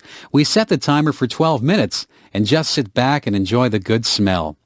The buzzer rings. We take the cookies out. Oh, do they look good. We don't even wait for them to cool down. Both Mom and I get a big glass of cold milk and 2 big warm cookies each. Yum, yum. Want to join us? Stars in the Midnight Sky. Twinkle, twinkle, little star, How I wonder what you are. Up above the world so high, like a diamond in the sky. Twinkle, twinkle, little star. This is a little poem song I always say when I'm outside and I see the stars. When I see the first star of the night, I always say this one. Starlight, star bright, first star I see tonight. I wish I may, I wish I might, have the wish I wish tonight. Do you have a special thing to say about the stars? Stars are beautiful bright spots in the sky. Stars are usually seen at night when it is dark. We can't see them in the daytime because the sun is so bright, the brightest star of all. I like staying up late just to look at the stars. One time I was outside at midnight, and the stars seemed to sparkle and dance. They really did look like diamonds dancing in the sky. If you watch the stars long enough, you may see a falling star or a shooting star. I have seen both. A falling star is where the star just seems to drop, and it leaves a trail of what appears like stardust. A shooting star is very beautiful. It shoots across the sky, leaving a long trail of colorful stardust. Shooting stars seem to brighten up the whole sky. They usually seem quite close to Earth. Have you ever watched the stars and got the urge to reach out and touch them, or even join them in their secret dance? I wonder what it would be like to see a star up close. Would it look like the moon? Maybe one day when I am older, I will go up in a rocket ship and visit the dancing stars in the midnight sky. Music. A song comes on the radio. My lips start to move, singing along. My fingers start to snap. My feet begin to tap. The music sinks deep into my soul. I listen to the music as it fills my brain, and I remember when I used to sing. I sang in front of huge crowds. I loved it when they watched me and clapped for me when I was finished. Letting out my feelings when I was sad, mad, happy, or glad was when I would sing. I sang in the shower. I sang in the rain. I sang in church. I sang walking down the street. Music has always been a big part of my life. It seems like I was a baby when I started playing the piano. I would sit on my sister's lap while she played the piano, and I would bang on the keys. I remember sitting beside her and learning how to sing. I sang my little lungs out. As I grew, I listened to other singers on tapes, the radio, and CDs. I took those things that I had heard from different singers and made myself sound like them. Soon I could take what I had heard all my life and make it into my own sound. I have always liked singing jazz and blues. I don't listen to jazz and blues a lot, however. I listen to pop, rock, classical, and some country. As you can see, I like many types of music. I have seen musicals too, like Phantom of the Opera and Les Miserables. Those musicals were amazing. They were such bright costumes and stage sets, not to mention the wonderful songs and singing. Music has been on this earth since the beginning of time, and it touches everyone in a different way. I know it has not only touched mine, but is a big part of my very being. First date. Ring, ring. The phone is ringing. My mother answers it. Hello, she says. It is for me. When I pick up the phone, I hear a boy's voice. It is a boy I go to school with. This boy is very nice, and he is cute, too. He asks me if I want to go out for dinner with him tonight. I say yes. He's going to pick me up at 5:30 p.m. in the evening. He has a nice red car. Before he picks me up, I have to find an outfit to wear. I am nervous and don't know what to wear. So my sister picks out an outfit for me. I feel excited and have the sensation of butterflies in my stomach. The inside of my hands are damp, too. I put on my outfit and do my hair. My sister gives me some nice clips to put in my hair. Ding dong! The doorbell buzzes. My date is here. I hurry to the door so I can greet him. He tells me that I look nice and that we are going to a place called MT Belly's. When we arrive at MT Belly's, there is loud music playing. A smiling waitress comes who serves us our food. I order a large Caesar salad. My date orders steak. When it arrives, the food looks and is delicious. The waitress asks us if we want dessert after we've finished. But we are too full.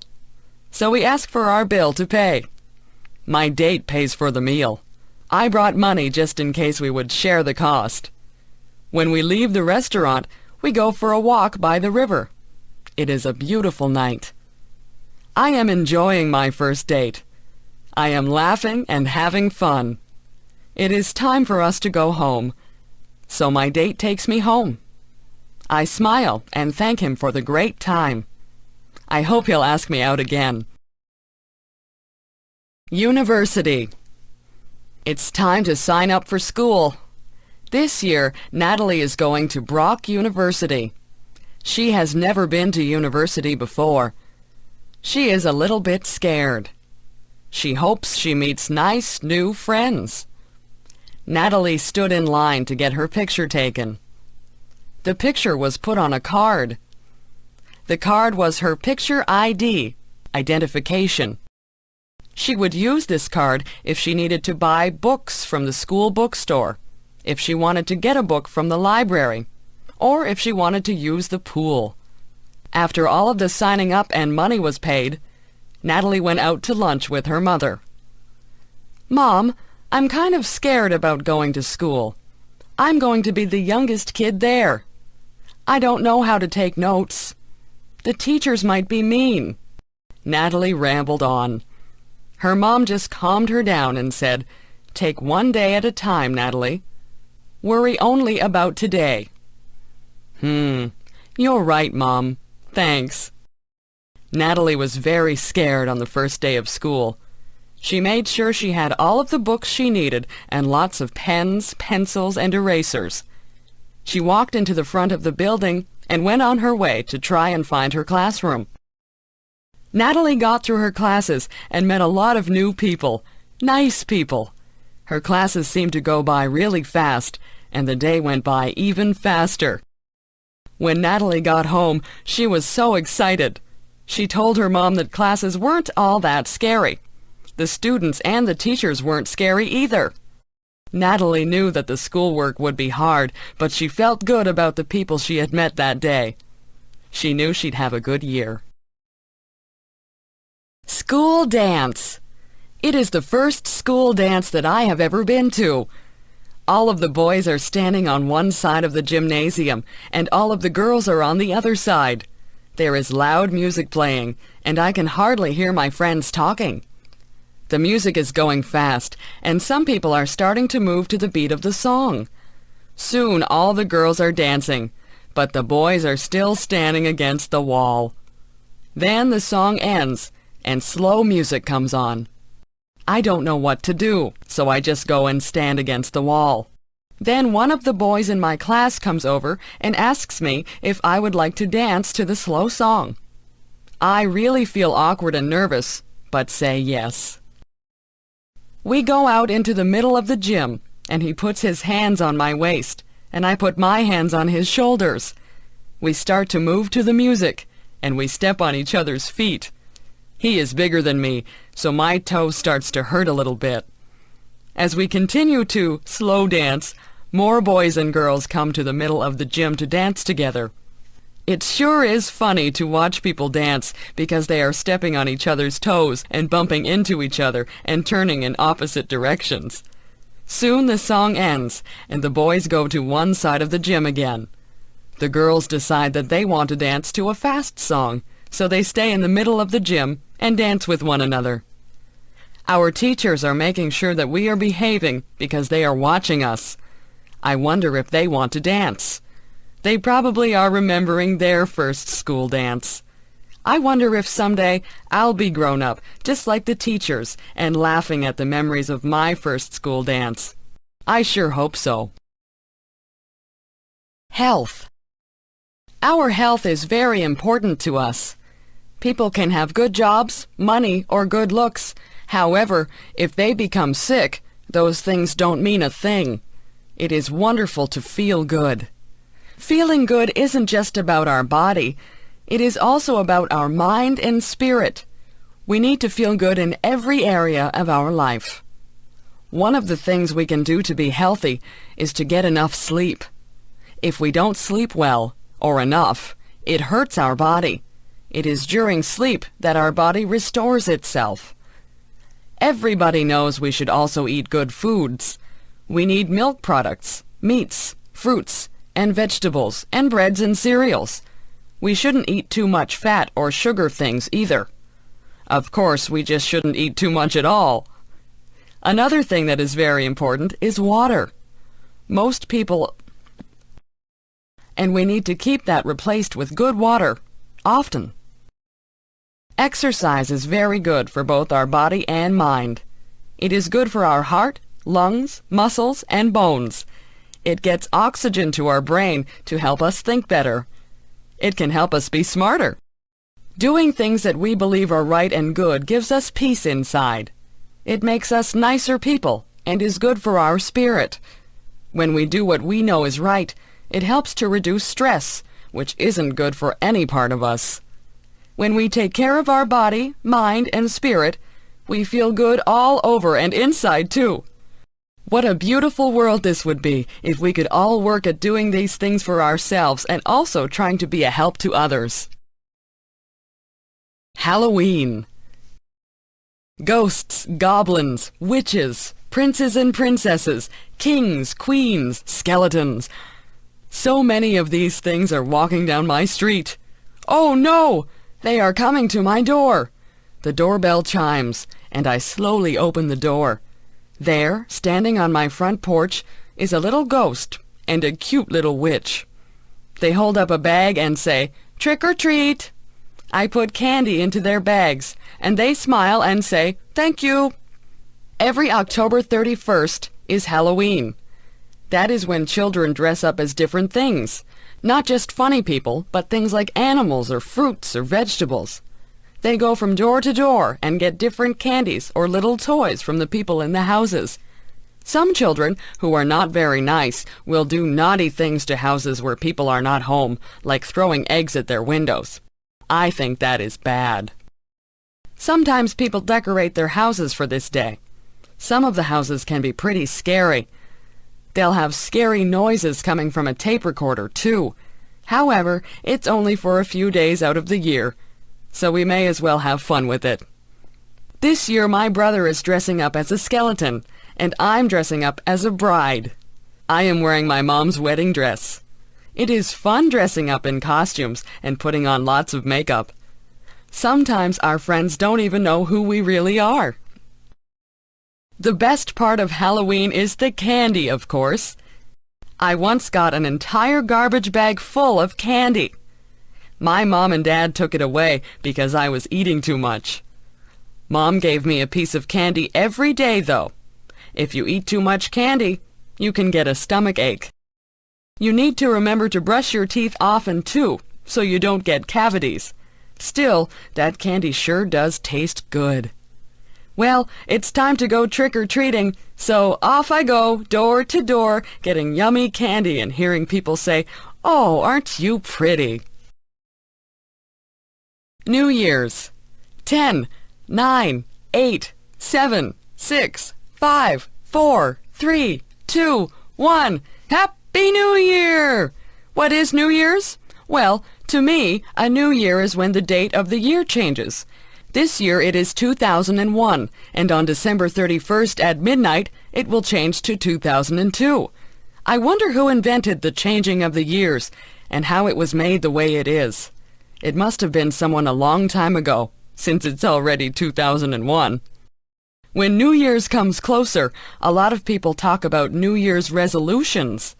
I don't bother making resolutions, because I never do them anyway. And the ones I do make are usually ones that will happen anyway.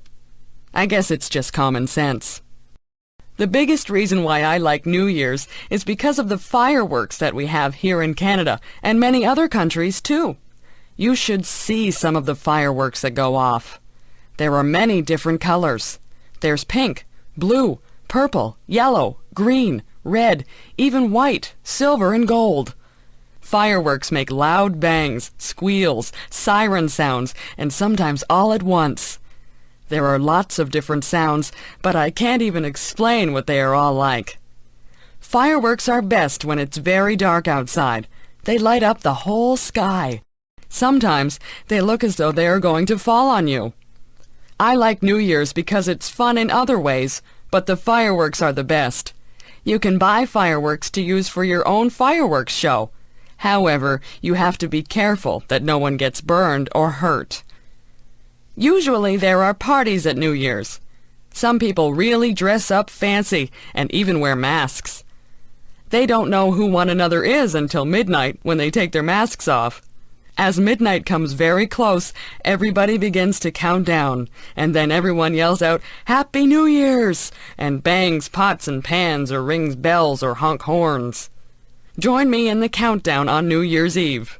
10, 9, 8, 7, 6, 5, 4, 3, 2, 1. Happy New Year! More music. I like music. I have always liked music. Even when I was very young, I liked music. I liked to listen to it and to make it. When I was a little girl, listening to nice music would sometimes make me cry. That may seem silly, but the music was so pretty that I cried. As I grew older, I started to take piano lessons. I was not very good at first, but after a while, I got better. Also, as I grew older, I started to take violin lessons. I did not sound very good at all at first, but I improved. When I was a teenager in high school, I made sure I had music classes every year. Those were the classes I enjoyed most of all. Everyone loved music, and we had a lot of fun. I started to take private singing lessons while I was in high school, too. I also sang in the choir, played in a band, and acted in plays in high school. The plays were all musicals, so I got to sing and dance and enjoy music that way also. It was so much fun pretending to be other people. When I finished high school, I went to university to learn how to be a music teacher. That was a lot of fun because every day I was with other people who loved music as much as I do. Mostly, I played the piano. But I also learned how to play the drums, a saxophone, a trombone, a French horn, a clarinet, a flute, which I really was not very good at, and a viola. I took more singing lessons, too. We did not have plays to sing and act in, but I sang in the university choir.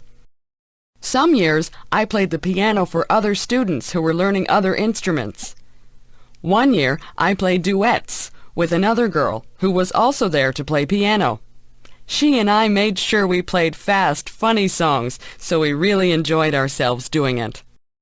Now I am a music teacher. I do not have a lot of students, not as many as I used to have anyway. I still find it very rewarding. I like to see people who start off not knowing very much, if anything, and go on to be very good at creating music. I still love listening to music also. Music makes me happy when I am sad. It makes me want to dance or sing when I'm already happy. Mostly, music just makes me glad that I am me and that music is alive in me. Babies. My baby is asleep in my arms. Her soft cheek rests against my chest, while her sweet breath puffs gently on my skin. Her tiny lips are puckered a bit, her little eyelids flutter. I wonder what she dreams about as she sleeps. Does she dream? I have heard her whimper in her sleep. Sometimes she awakens with a scream. What is so scary in her little baby dreams? Once I heard her giggle as she slept. Her dreams must have been sweet that day. I have had 3 babies. The one I am holding now is my last one. My other babies are grown up more and now at school. I love their childish play and laughter. I miss their baby dimples and their baby sounds and smells. There is such joy in the birth of a new baby. We hear their first little cry, telling us all is well with their small world. We feel their newborn skin, wrinkled, soft, and slightly damp. We feel each little limb and are filled with wonder and humility. Life is good as baby takes its first food from its mother. Family gathers around, each waiting to hold and love this newest member. Each time the baby cries, its mom worries, and their bond becomes stronger. Babies have their own special smell. Some have described it as milk and innocence. It is the sweetest smell on earth, I think. It cannot be copied. Somehow it disappears as baby grows.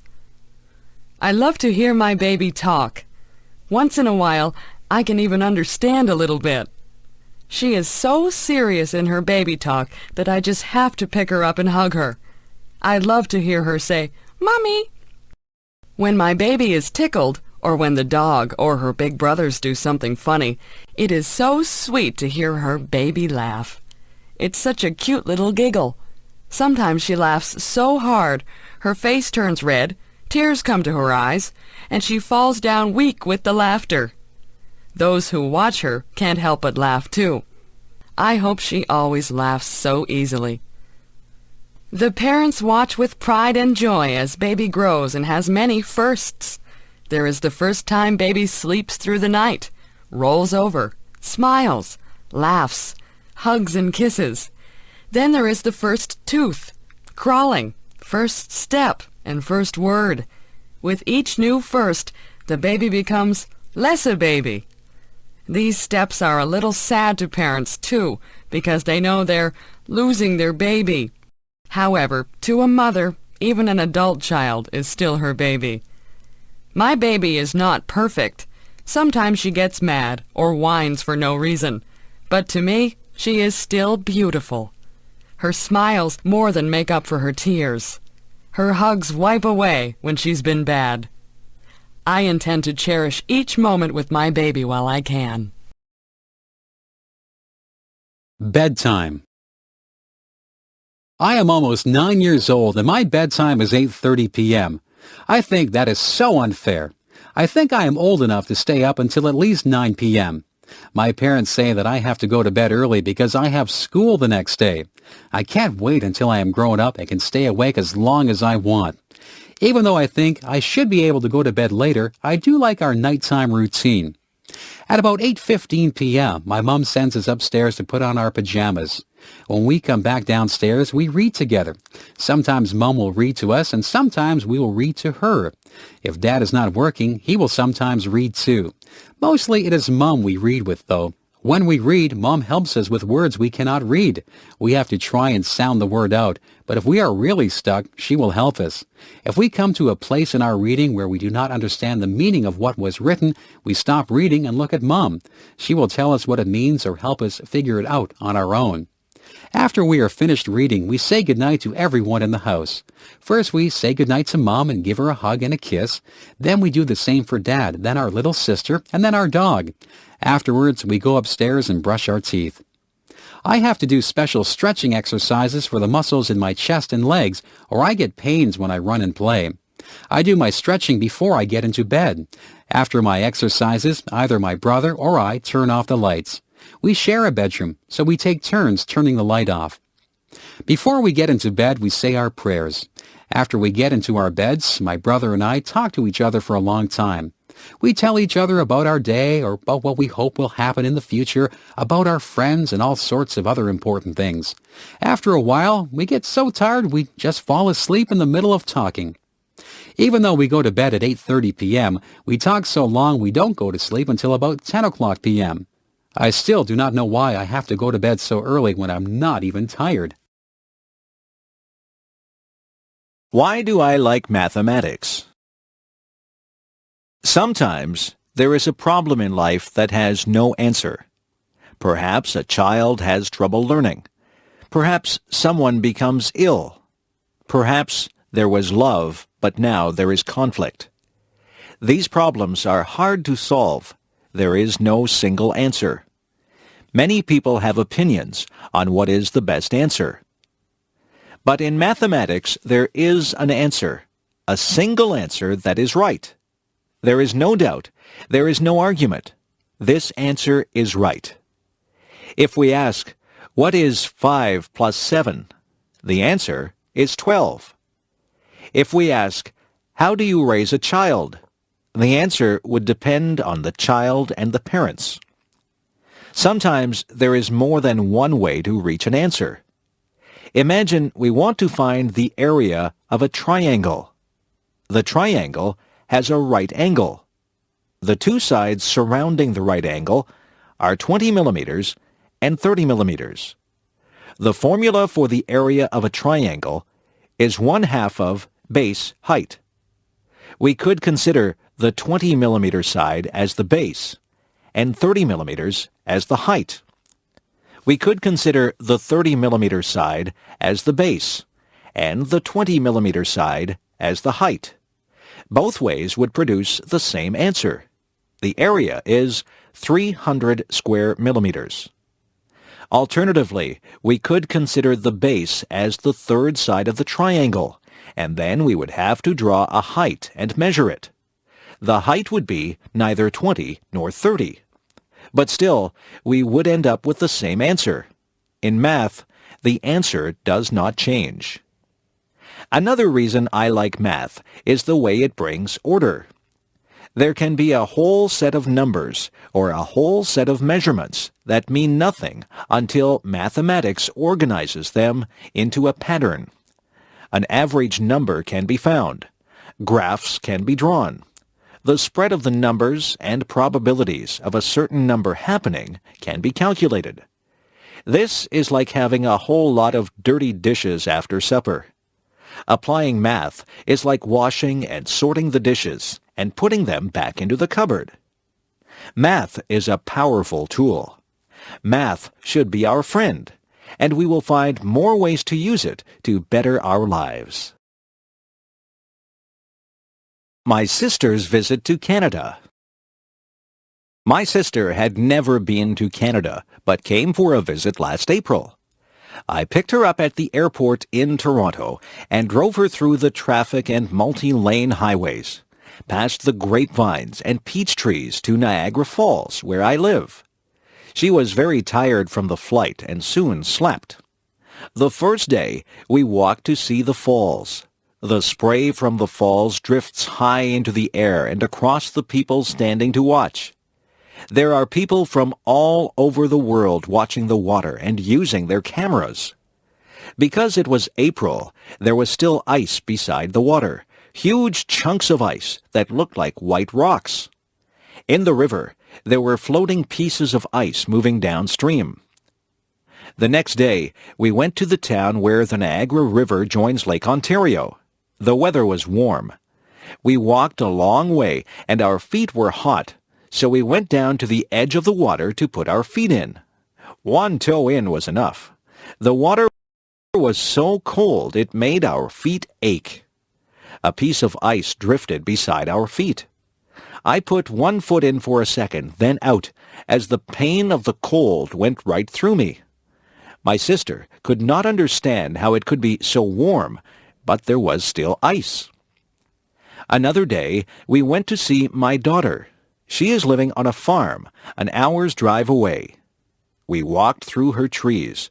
The buds were starting to turn into leaves. We stopped and looked at the spring wildflowers. We climbed across a creek by walking over a fallen tree. We saw the footprints of raccoons by the water. There was fresh air and sunshine and blue sky. On the way home, we stopped for hamburgers and fries at a drive-through restaurant. She had never been to a drive-through restaurant before. Then we went to a donut shop. There are no donut shops where she lives. There was a choice of 20 different types of donuts, some round, some with holes, some with frosting, some with jam inside. Each was different. The days passed quickly, and soon it was time to take her back to the airport. Some of the trees now had leaves. Some of the tulips were now blooming. It was hard to say goodbye to my sister. I hope we can visit again soon. A summer Sunday. Today the sun was warm. The sky was blue with a few white clouds. It was a good day to pick strawberries. It was a good day to go to the beach. I drove to a pick-your-own farm where people can pick their own fruit and buy it. There the fruit is very fresh and delicious. The owner of the farm gave everyone a row to pick their strawberries. Everyone was wearing sun hats. I knelt down on the straw between the rows and picked the big, juicy red berries. I tasted one. It was warm from the sun. When I bit into it, the juice was sweet and strong. When 3 big pails were full, I went to pay for them and picked up some recipes for some strawberry desserts. I packed 2 of the pails in a cooler with some ice, and the other one we would eat at the beach. I met my daughter at the beach. She had a soft pink blanket on the sand. This beach is beside a lake, and across the lake, about 50 kilometers away, the large city can sometimes be seen. Today, the wind blew cooler air across the lake over the people on the beach. There were children playing in the water. One man helped his son dig holes in the sand, and the water ran into the holes. One lady held her children's hands and walked down into the water. Families climbed over the rocks and sat on the last rock where the water was deep. Teenagers rode bicycles and rollerblades along the path beside the beach. Adults walked and ran along this path, carrying water bottles around their waists. We sat on the blanket and ate sandwiches of meat and lettuce and strawberries from the pail. We talked and read books and lay in the sun, relaxing. We wore sunscreen, but our skin was getting hot. How cold was the water? We walked across the sand that almost burned our feet to the edge of the water. She went right in and lay down floating. I put my toes in and felt the chill through my body. I went up to my knees, then my thighs, but that was far enough. My whole body was cooled down. I headed back to the blanket to lay in the sun again. Soon it was time to go home. She was coming to my house for supper. We drove down the highway with the windows open and our hair blowing in the warm breeze. We cut the strawberries up and made a strawberry dessert with cake and ice cream. We sat outside in the backyard under the maple trees with the birds singing around us and ate our supper. It was a perfect ending to a relaxing summer day. My parents. My parents live in England, and I live in Canada. I don't see them often. They used to come and visit on a plane, and we would pick them up at Toronto Airport. But now they are older and say the flight is too long for them. I went to visit them last year with my son, their grandson. They live by the ocean, and we could hear the sound of the waves through the bedroom window and see the blue water of the English Channel. There is an island with a castle on top in the bay. We walked many times on the beach and picked up pebbles and feathers. We visited the island and walked up the steep hill to the castle. My mother likes to cook. She makes delicious cakes and pies. We went for a hike and picked wild blackberries. She made them into a pie that smelled so good coming out of the oven and tasted so good on our plates. She has many cookbooks with recipes from all over the world and likes to try new things. She can make pastry very easily and rolls it with a rolling pin quickly. When I tried to make pastry, it sticks to the rolling pin. It has holes at the bottom of the pie, and it tastes like a rock. Her pastry is crisp and tender. My father likes to garden. He grows lettuce, carrots, potatoes, tomatoes, cucumbers, and many flowers. When my mother was very ill last year, she had to stay in bed.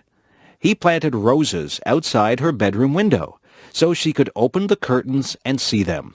Their house has a small room with windows all around, and they plant seeds there in winter in small pots. The warmth from the sun makes the seeds grow, and in spring they are a good size to be planted outside. In the house beside them and in the house in front of them, there are older ladies whose husbands have died. These ladies do not drive, so my father takes my mother and the 2 ladies to the town for shopping every week. He helps one find her groceries because she cannot see well. He helps her take tapes of books from the library so she can listen to books instead of reading them because of her eyes.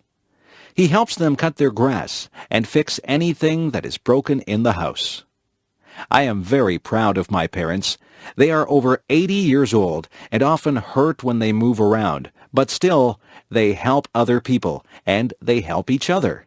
They have been married for over 50 years, but still my father loves my mother enough to plant roses for her to cheer her up when she was ill. The planets of our solar system. The planet on which we live is called the Earth. Our planet is constantly moving around the sun, and each year the Earth travels all the way around the sun. But there are many other planets that also travel around the sun. Together with the sun, the planets, and various other bodies, the Earth is part of our solar system. The planet that is closest to the sun is Mercury. Mercury is extremely hot, and it is much smaller than the Earth. The second planet from the sun is Venus. Venus is about the same size as the Earth. Venus is also very hot. The Earth is the third planet from the sun. The Earth is unusual among the planets because it has such a large moon. The Earth is bigger than the moon, but the moon is still quite large. It takes about 1 month for the moon to travel around the Earth. The fourth planet from the sun is Mars. Mars is known for its red color. Mars is smaller and colder than the Earth. Mars has 2 very small moons. After the planet Mars, there are many small bodies called the asteroids. These rocky objects are much smaller than the planets. The first 4 planets are all made of rock and metal. The remaining planets, however, are mostly made of frozen gases. The 5th planet is called Jupiter. Jupiter is the largest planet. It has many moons that travel around it, and it also has a large red spot. The 6th planet is called Saturn. Saturn is the second largest planet, and it is famous for the wide rings that surround it. These rings are made up of many smaller objects that are found in the same area. The 7th planet is called Uranus. The 8th planet is called Neptune. These planets are also gas giants, but they are smaller than Jupiter and Saturn. Both Uranus and Neptune are so far from the sun that scientists only discovered these planets during the past few hundred years using telescopes. The other planets had all been visible to curious people for many thousands of years. The 9th planet is called Pluto. Pluto is very small, and it is much more rocky than the gas giants. Some scientists believe that Pluto is not really a planet at all. They suggest that Pluto is the largest of many asteroids that are found at the edge of the solar system. The solar system is a vast place. So far, people have not traveled beyond the moon, but perhaps someday human astronauts will visit the other planets of our solar system. Learning to drive. Each year, many young people learn to drive a car. For many people, learning to drive is important because the car is an important method of transportation in many places. Before learning to drive a car, it is important to understand the rules of the road. A beginning driver should already understand the many signs that are found along the roads. Also, the student driver should know the many rules about changing lanes, turning, stopping, and many other aspects of driving. In addition, the driver should be familiar with the way the car is operated. It is important to know how to use the lights, signals, brakes, accelerator, and steering wheel. When a person starts learning to drive, it may take some time to become skillful. It takes some practice to become an expert in driving a car. One must become familiar with steering, speeding up, and slowing down. At first, it is good to practice driving in a large open space, such as an empty parking lot. Here, one can practice without being a danger to anyone. When a person gains some skill in driving, it is then safe enough to practice driving on a road. Of course, a student driver must still be very careful.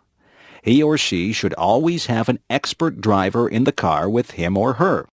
Many beginning drivers take driving lessons from professional instructors who can teach safe driving techniques. Eventually, the young driver is ready for a driving test, which is needed to obtain a regular driver's license. This test is supervised by a government official. In the driving test, the driver must show that he or she can control the car with great skill by being able to make turns and to park the car in small spaces. But he or she must also show respect for the rules of the road by driving at a proper speed and obeying all traffic signs and signals. Of course, even when one has obtained a driver's license, it is always important to drive carefully and responsibly. Snow. Snow is the white substance that falls to the ground during cold weather conditions. Each tiny piece of snow, called a snowflake, is a very small amount of water that has frozen into an unusual shape. During the winter months, huge numbers of snowflakes fall to the ground, covering the land in a white blanket of snow. In many parts of the world, people never see any snow. Snow only falls when there is moisture in the air, and when the temperature falls below the freezing point of water, which is 0 degrees Celsius. During the winter, snow falls instead of rain. One advantage of snow is that it allows many fun outdoor activities. Children like to play in the snow. For example, they may make a snowman by rolling snow into a large ball and then placing these balls of snow on top of each other in the shape of a person. Another fun activity in the snow is skiing. Skis are very long, thin, flat pieces of hard material that one wears on one's feet. Wearing skis allows a person to slide along the surface of the snow. People can ski down the side of a hill, traveling at great speeds. Many people find the sport of downhill skiing to be very exciting. Some people like to ski along flat ground, often traveling great distances. This sport, called cross-country skiing, is an excellent way to develop physical fitness. Of course, snow also causes some problems. Snow can make driving dangerous because falling snow makes roads slippery, and on a windy day, blowing snow can make it difficult to see very far. It can also be a lot of work to remove snow from the roads and sidewalks. Snow is a heavy substance, and it must be cleared away using a shovel or a large machine. Many people love the beauty of the land when it is covered by snow. The white covering of snow over the fields and trees can give a feeling of peace and calm. If you have never seen snow before, you should someday experience this strange and wonderful substance. Christmas. In most Western countries, Christmas is the biggest holiday of the year. People gather with their families to celebrate this day, which occurs on December 25th each year. The holiday of Christmas celebrates the birth of Jesus Christ. In the Christian religion, Jesus Christ is recognized as the Son of God. During the Christmas season, many people celebrate the events of the birth of Jesus Christ. For example, they recall the 3 wise men who visited Jesus Christ shortly after his birth.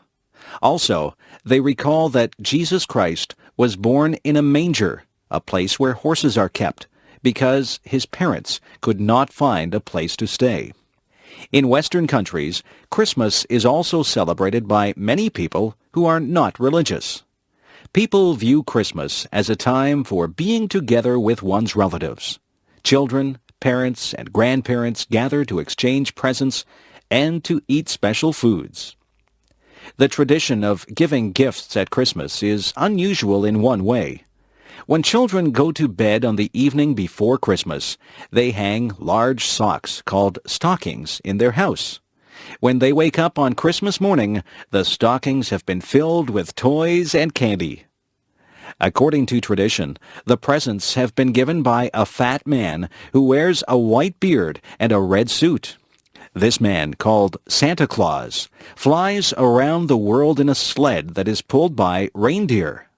He stops at each house and flies down the chimney to deliver his presents. In the weeks before Christmas, children are usually very well behaved. Their parents tell them that Santa Claus will only give presents to children who are good. Another Christmas tradition is the Christmas tree. People put a small tree inside their house and decorate it with various pretty objects. Nowadays, most people use an artificial tree instead of a real tree. The tradition of the Christmas tree is actually older than Christmas itself. The people of Europe celebrated the beginning of the winter season in this way even before Christianity reached Europe. Christmas is certainly one of the most important and most enjoyed holidays in Western countries. Thanksgiving. An important holiday in North America is held during the fall or autumn season of the year. This holiday is called Thanksgiving.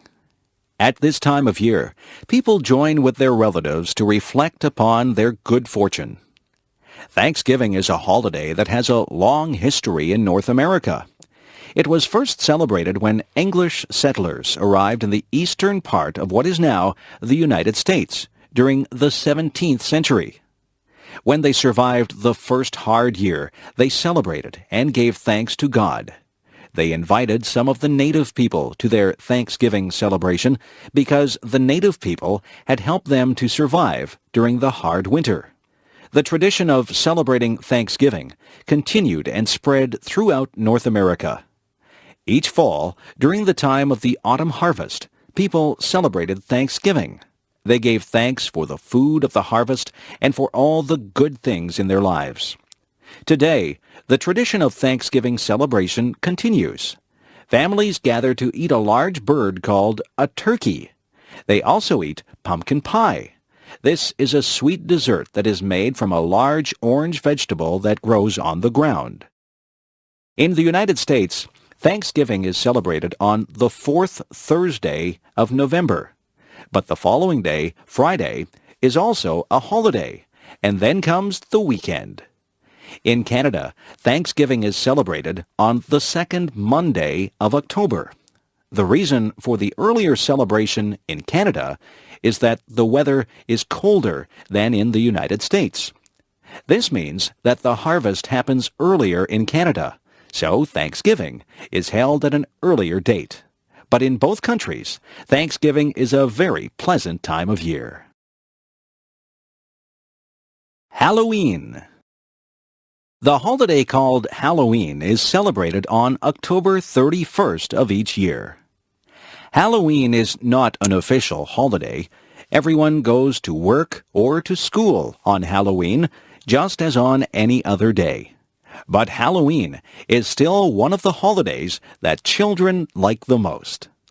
Why do children like Halloween so much? There are two reasons: costumes and candy. On the evening of October 31st, children dress up in strange and unusual costumes. They wear costumes that may look like a witch, a monster, or many other weird things. Putting on these scary costumes is a lot of fun for children. After the children put on their costumes, they walk from house to house during the evening.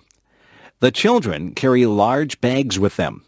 At each house, they stop and knock at the door.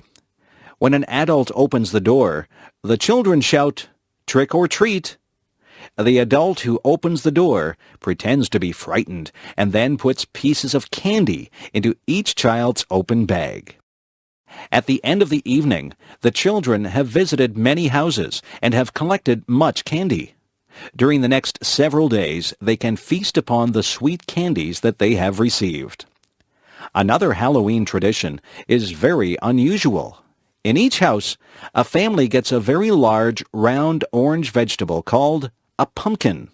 They cut a hole in the top of the pumpkin and empty out the flesh and seeds of the vegetable. Then they cut holes in the side of the pumpkin so that it appears to have eyes, a nose, and a mouth. When the carving is finished, the pumpkin looks almost like a person's face. When the pumpkin has been carved to look like a face, people place a light inside the pumpkin so that the vegetable seems to glow in the dark. This strange-looking face is called a jack-o'-lantern. On Halloween evening, one can see many of these jack-o'-lanterns, some of which are very beautifully carved. Halloween is truly a fun and interesting holiday, especially for children. Easter.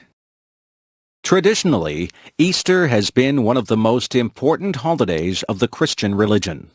For Christians, the Easter holiday celebrates the death of Jesus Christ, who died for the benefit of all people. The exact date when Easter is celebrated is different each year, but it is always held in early spring, during March or April. There are two very important days that make up the Easter holiday, which occurs during the spring season. The first of these days is called Good Friday. Christians recognize Good Friday as the day when Jesus suffered and died on behalf of humanity. The second of these days is called Easter Sunday. Easter Sunday occurs 2 days after Good Friday. Christians celebrate Easter Sunday as the day when Jesus rose from the dead and went to heaven. For Christians, Easter is the most solemn holiday of the year. Many people attend church services on Good Friday and on Easter Sunday. Easter is also a time for celebration. Some Easter traditions come from old springtime festivals that existed even before Christianity. One of the traditions associated with Easter is the painting of Easter eggs. People take chickens' eggs, make them hollow, and then paint them with beautiful colors. Some people paint very beautiful and complex designs on the Easter eggs. Another Easter tradition is the Easter Bunny. According to tradition, the Easter Bunny is a magical rabbit that visits the homes of children on the night before Easter Sunday. The Easter Bunny hides chocolate candies shaped like eggs throughout the child's house. On the morning of Easter Sunday, the children must search throughout the house to find these many hidden treats. The Easter holiday is an important time, both as a religious holiday and as a celebration of springtime. My friends. 2 of my best friends are named John and Jane. John and Jane are related to each other. In fact, they are brother and sister. Not only are they brother and sister, but they are also twins. Their mother gave birth to them only a few minutes apart. I first met John and Jane when we were only 5 years old. We went to kindergarten classes at the same school. Because the house where John and Jane lived was close to my family's house, I often walked to school with John and Jane. When we weren't at school, John and Jane and I often played together. Sometimes we would play sports and games. Sometimes we would play in the forest looking for birds and animals. On rainy days, we would stay inside and play with toys and dolls. On warm summer days, we would go swimming in the lake that was near the place where we lived.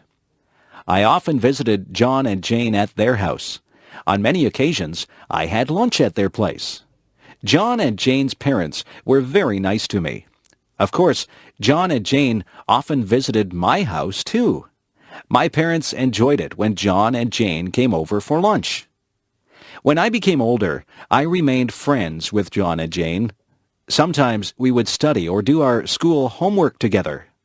Sometimes we worked at the same part-time jobs to make extra money. We often helped each other in various ways. Sometimes I did a favor to help John or Jane, and sometimes they did favors to help me. Eventually, when we grew up, I moved to a different town.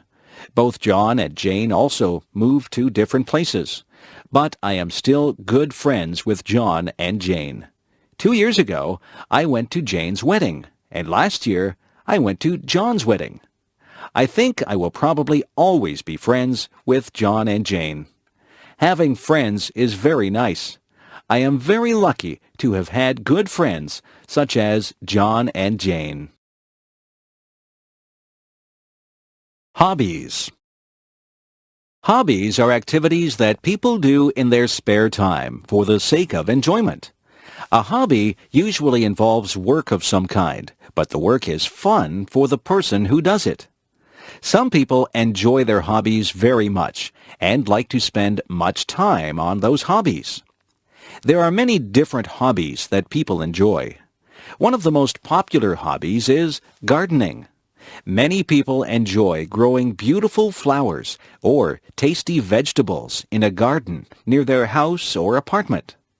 People who have a garden enjoy seeing the results of their work when flowers show their bright, beautiful colors. But gardeners also enjoy the tasks of gardening itself. They like to work in the soil, planting and watering their flowers. Another popular hobby is photography.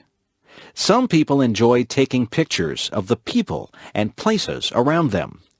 People who enjoy photography may sometimes buy expensive cameras that allow interesting photographs to be taken.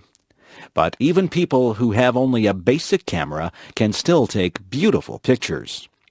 For many people, car repair is a favorite hobby. Some people enjoy looking at the engine and other parts of their cars. Those people make repairs or improvements to their cars. Of course, this is a useful hobby, but many people enjoy fixing up a car simply because they enjoy working with cars. Some people collect objects as a hobby. For example, some people collect postage stamps, and some people collect coins. It can be very satisfying to find the missing parts of one's collection, especially when the stamps or coins are very rare. Of course, these are just a few of the many hobbies that people enjoy. Do you have any hobbies that you enjoy? Life in outer space? People have often wondered about whether or not there is life beyond the planet Earth. For years, the idea of intelligent life on other planets has been very popular. Many books and movies tell stories of what those forms of life might be like. Many scientists believe that very simple forms of life are likely to exist on many other planets. Under the right conditions, simple life forms might arise. Those conditions, which include moisture and warmth, might occur in many parts of the universe. Fewer scientists believe that very intelligent forms of life are likely to exist on many other planets. For intelligent life to evolve, a very long period of time is needed. During that time, the conditions on a planet must not be too harsh. Otherwise, the evolving life forms will die. The amount of water, heat, and various chemicals must be just right. If not, then complex life might never evolve. The conditions needed for intelligent life to evolve are very unlikely to occur on any one planet. However, some scientists believe that intelligent life might be common in the universe. Because there are so many stars and planets in the universe, there might be a few places that have intelligent life. However, those places are probably very, very far away. Other scientists disagree. They think that the conditions needed for intelligent life are extremely rare. Because of this, our planet might be the only place that has intelligent life. So far, it is impossible to know whether or not there are intelligent beings on other planets. But even if those beings do exist, it seems very unlikely that we will ever meet them.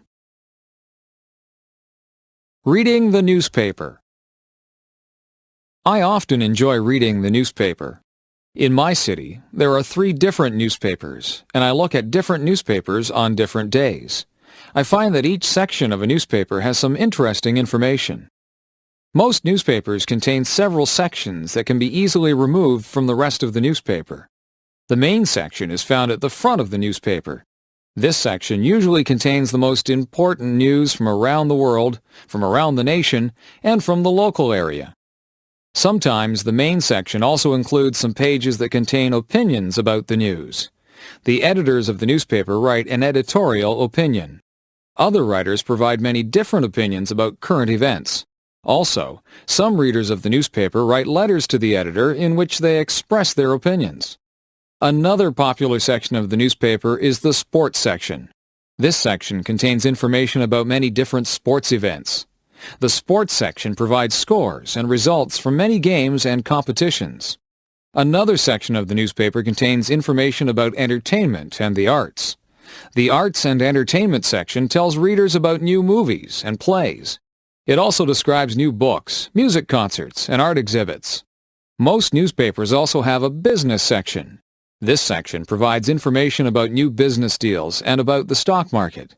Many people read the business section of the newspaper to gain information and advice about investing their money. Finally, newspapers usually have a section for classified advertisements. This section allows people to advertise about things they want to buy or sell. It also gives notices about job openings. Reading the newspaper is surely a good way to keep informed about many different events in the world around us.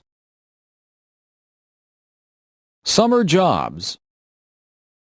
In North America, many young people attend high school, college, or university. But during the summer months, most of those students work at a summer job. For most students, there are no classes during the months of July and August, and sometimes none in May and June also. Having a summer job allows students to make money that they will need during the rest of the year. They need this money because it costs a lot of money to pay for university or college. Of course, students also want money to spend on things that are fun also. Many students have summer jobs that involve working with children.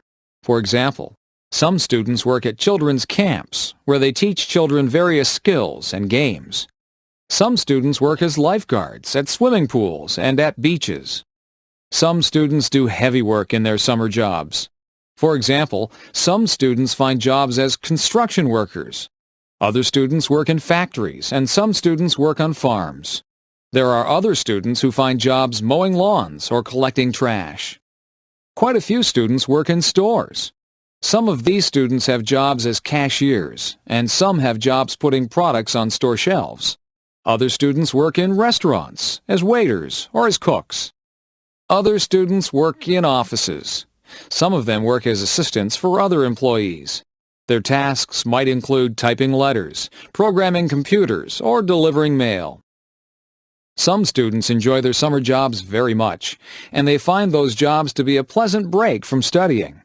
Other students do not really enjoy summer jobs, but find their jobs to be a nice way to make new friends. But nearly all students who have summer jobs are pleased to have the chance to earn some extra money. Eating out. Many people enjoy the experience of going out to eat at a restaurant. It is enjoyable to eat one's favorite foods or to try some entirely new food. Going out to a restaurant is also fun because it allows a change from the usual routine of eating at home. There are many different kinds of restaurants. One popular type of restaurant is the fast food restaurant. When ordering fast food, you must first wait in line at the front of the restaurant and then order food from the counter. After paying, the food is quickly delivered, and you can then take the food to a table where you can enjoy your meal. In most restaurants, you don't have to go to a counter to order your food. Instead, you are taken to a table soon after entering the restaurant. There, a waiter comes to give you a menu. You can choose your meal from the foods that are listed on the menu. After ordering, it takes some time to prepare your food. After a while, the waiter brings your meal to the table. When you are finished eating, the waiter brings the bill or check. You then pay for the meal and leave some extra money as a tip for the waiter. In some restaurants, the waiter does not bring the meal to your table. Instead, after you are taken to a table, you then go to a counter called a buffet. There you can select different types of foods, such as salads, soups, meats, breads, vegetables, and desserts. After putting the food on your plate, you return to your table. After eating, you can return to the buffet to get more food. Other restaurants can be very fancy. They may have beautiful decorations, and they may have food that is prepared by expert chefs. These restaurants may also serve fine wines with the food. Of course, these restaurants are very expensive. At these restaurants, it is often necessary to reserve a table by telephoning the restaurant in advance. Different restaurants specialize in different kinds of food. Fast food restaurants may specialize in hamburgers or chicken. Some restaurants specialize in steak or seafood. Other restaurants specialize in foods that belong to a certain nationality. For example, many restaurants specialize in Italian, Mexican, Chinese, Indian, or Thai food. Eating out at a restaurant can be a fun and tasty experience. What is your favorite kind of restaurant? Radio stations. When I drive in my car, I like to turn on the radio. By listening to the radio, I can enjoy music and learn the latest news while I am traveling from one place to another. Of course, you can also listen to the radio at home or even at work. Listening to the radio is a popular activity for many people, and each city has many different radio stations. There are many different kinds of radio stations. Some radio stations provide news and information. Other radio stations have a talk format, where listeners can call the radio station's experts to discuss political affairs or to ask for personal advice. Although there are many radio stations that provide news and opinions, most radio stations are mainly devoted to playing music of some kind. For example, some radio stations play the songs that are currently most popular, often called the Top 40 songs. Other radio stations specialize in particular types of music. There are some stations that play only classical music. Other radio stations mainly play jazz music. Some very popular radio stations play hard rock music. Others specialize in country music. Some people prefer radio stations that play rhythm and blues music. Still other people enjoy radio stations that specialize in soft, easy listening music. If you have a favorite kind of music, or even if you like to listen to all kinds of music, you can probably find at least one radio station that you will like. In addition to news and music, some radio stations provide other kinds of entertainment. Sometimes, a story from a book will be told over the radio. Occasionally, the words of a theatrical play may be heard on the radio. Even in the age of television and computers, the radio has remained an important source of entertainment and information. People will surely listen to the radio for a long time to come. Being a good citizen. Every society has laws that regulate the way people behave. A good citizen should obey laws. However, there is more to being a good citizen than merely obeying laws. There are many other things that people can do to make their society a pleasant one for every person. One way to be a good citizen is to be polite in everyday activities. For example, when passing through a door, a considerate person will hold the door open for a person who is close behind. Holding doors open is especially important when someone is carrying a heavy load. Being a good citizen is very important when traveling on the roads and streets. Pedestrians, bicyclists, and car drivers should all follow the rules of the road. Bicyclists should yield to pedestrians, and car drivers should yield to both bicyclists and pedestrians. Drivers should also allow other drivers to merge into their lanes. Also, drivers should avoid honking their horns except when this is necessary. A good citizen will also avoid doing things that interfere with others. For example, a considerate person does not smoke cigarettes in areas where this might irritate others. Also, a polite person avoids playing music so loudly that other people will be annoyed. And, of course, a good citizen avoids littering or making a mess. Other ways of being a good citizen involve greater effort. Some people serve their community by doing volunteer work of some kind. Other people help by donating money to a charity. Another way to serve the community is to donate blood. Blood donors are needed so that there will be enough blood available to help people who are sick or injured.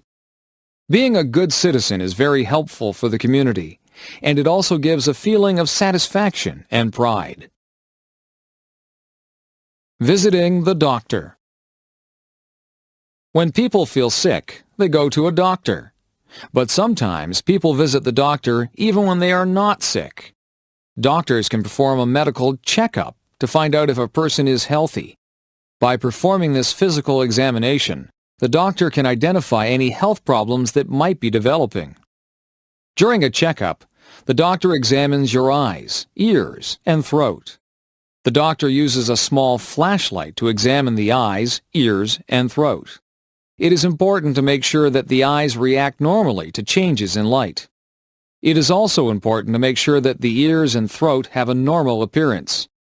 When the doctor examines your throat, he or she will ask you to open your mouth wide and say, "Ah."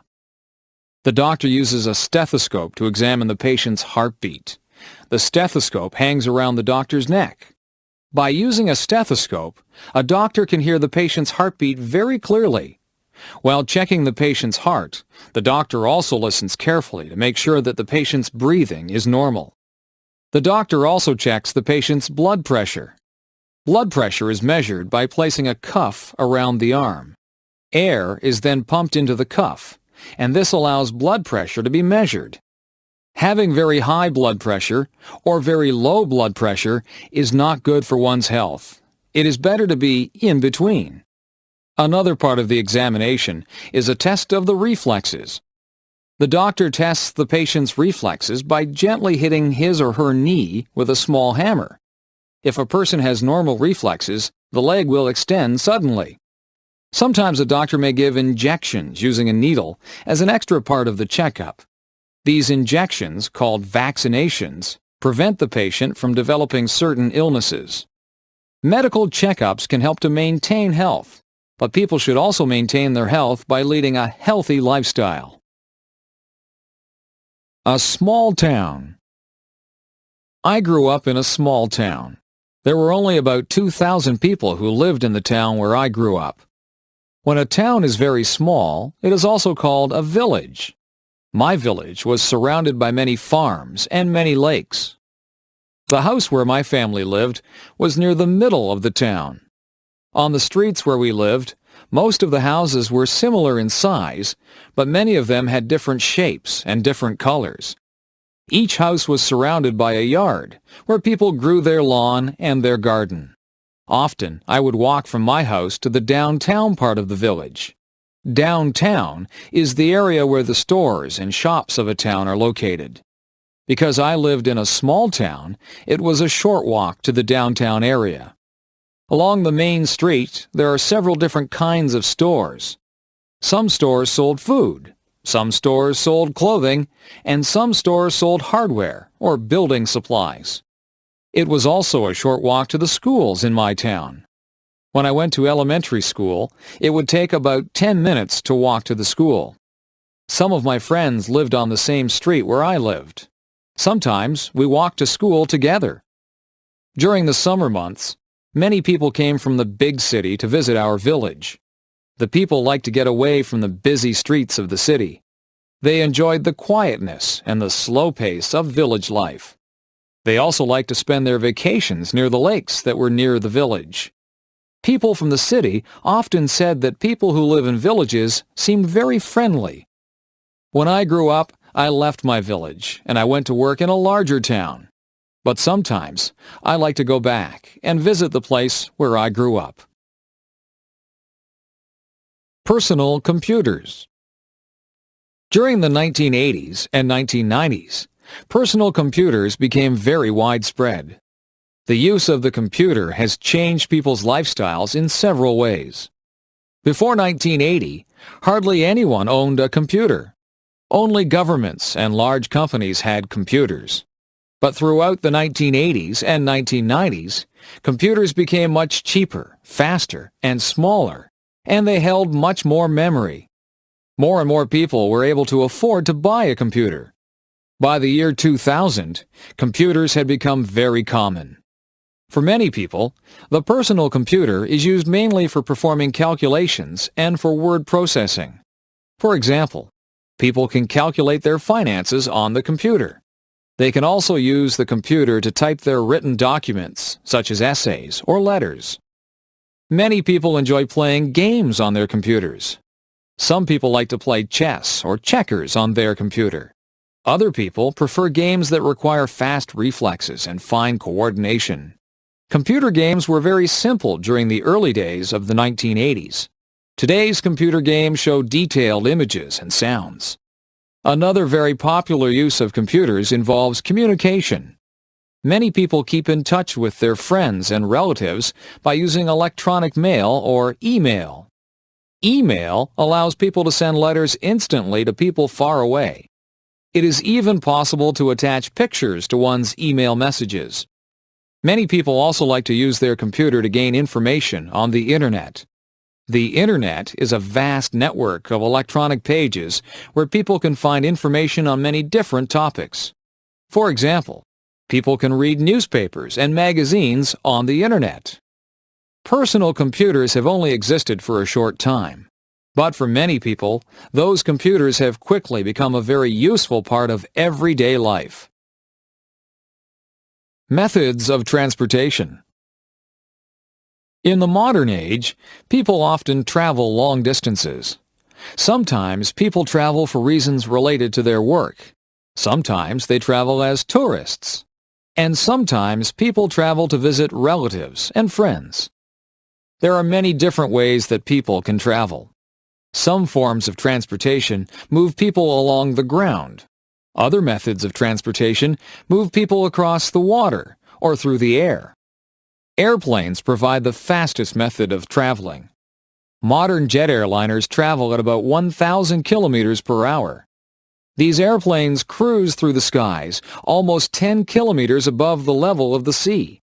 Jet airplanes allow people to travel great distances in a short time. For example, it is possible to fly across a great ocean, such as the Pacific or the Atlantic, in several hours. Ships were once the only way to travel across the oceans. Before airplanes, it took many weeks or months to travel around the world. Today, many people still travel by ship when crossing smaller bodies of water. Some ships, called ferries, allow people to bring their cars with them onto the ship. Some people also like to travel by ship as part of a holiday. These holiday ships, called cruise ships, stop in several interesting ports along the voyage. Trains are very popular in many places. In some places, such as Japan and France, trains travel at high speeds of about 300 kilometers per hour. These trains move people throughout the country very quickly and efficiently. Trains are also used to move people over short distances, such as the trip from one's home to one's workplace. Buses and cars are also widely used for transportation. Some people travel by bus or car for only short trips, but sometimes buses and cars are used for very long journeys. In North America, many people have driven across Canada or the United States in their cars. The wide, smooth roads allow cars and buses to travel quickly from one place to another. There are many different methods of transportation. Which one do you think is the best? A life experience. My friend Lanny and I went to Burger King yesterday. We ordered a big order of French fries and a couple of drinks. Lanny got a strawberry milkshake. I picked out a table near the window so we could look at the people passing by. As we were sitting there, we heard our favorite song, Butterfly, by the band Crazy Town, come on the radio. We looked at each other with big grins on our faces and started singing and dancing. It was great fun.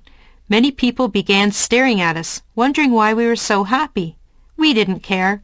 We just kept on moving and enjoying ourselves. The song ended and we were almost finished our food. We sat and talked about what was happening in our lives. She had just bought 4 new t-shirts for the summer. The new sandals she had gotten for her birthday had given her really bad blisters on the sides of her feet. When she wore other shoes, she had to wear band-aids on the blisters. I told her that I had bought 4 new CDs. I love music. As we finished our conversation, we finished off our drinks. I like going out with Lanny and talking. Lanny is my best friend, and I can talk to her about anything. I am glad I have her to share my life with, even if it is as simple as going to Burger King and eating French fries. Lanny and I are planning to travel together, so we are trying to save our money. Our French fries and drink only came to about $6, so we didn't feel too bad about spending our money. I wonder, though, if McDonald's would have been cheaper. Airplane ride. Tasha signed a piece of paper which gave her a chance to win a free airplane ride. She put her name, address, and telephone number on that piece of paper. A few days later she got a telephone call. It was the man that was holding the ticket draw. Tasha didn't think she would win, but the man on the telephone said she did. She listened as the man told her where she would have to go to get her free airplane ride. She had to go near the town of Grimsby. She was allowed to pick a friend to go with her on the airplane ride. Tasha was so happy. She asked her twin sister Tanya to go with her. Tanya was very excited. Neither of them had been on an airplane before. When they got to the airplane center, Tasha and Tanya were nervous. They knew the airplane was small, so that meant only the pilot and them were going to be in the plane. Their mum took a picture of them beside the plane before they left. Tasha and Tanya hopped into the plane. They put their seatbelts on and got ready for takeoff. Tasha got to sit in the very front, right beside the pilot. Tanya sat behind Tasha. The girls laughed nervously as the plane started rolling down the runway. They went faster and faster, trees passing by quickly. There was a powerful surge making everyone's head jerk back. The plane started lifting off the ground. Up, up, and away! They were up off the ground and flying high in the sky. It seemed as though they could get anywhere within a matter of seconds. They flew from Grimsby to Beamsville, where they saw their high school, then on to St. Catharines, and then Niagara Falls. They even flew over top of their house. They took pictures of their house. They could see their pond from way up there, too. The pilot asked Tasha if she wanted to fly the plane. Sure, Tasha said. So Tasha took the steering handle and began to fly the plane. She didn't really know how to fly it, so when she pulled the handle down, the plane shot upward. Both of the girls squealed. Tasha leveled the plane and flew smoothly from then on. Soon it was time to go back to Grimsby. The pilot took over again. We braced ourselves as the landing strip got nearer. The landing went smoothly with Tasha and Tanya beaming as they looked out at the ground. They hopped off of the plane, thanked the pilot, and ran to tell their mum about their wonderful experience. A rainy day. The clouds were very gray. There was a loud boom that came from the sky.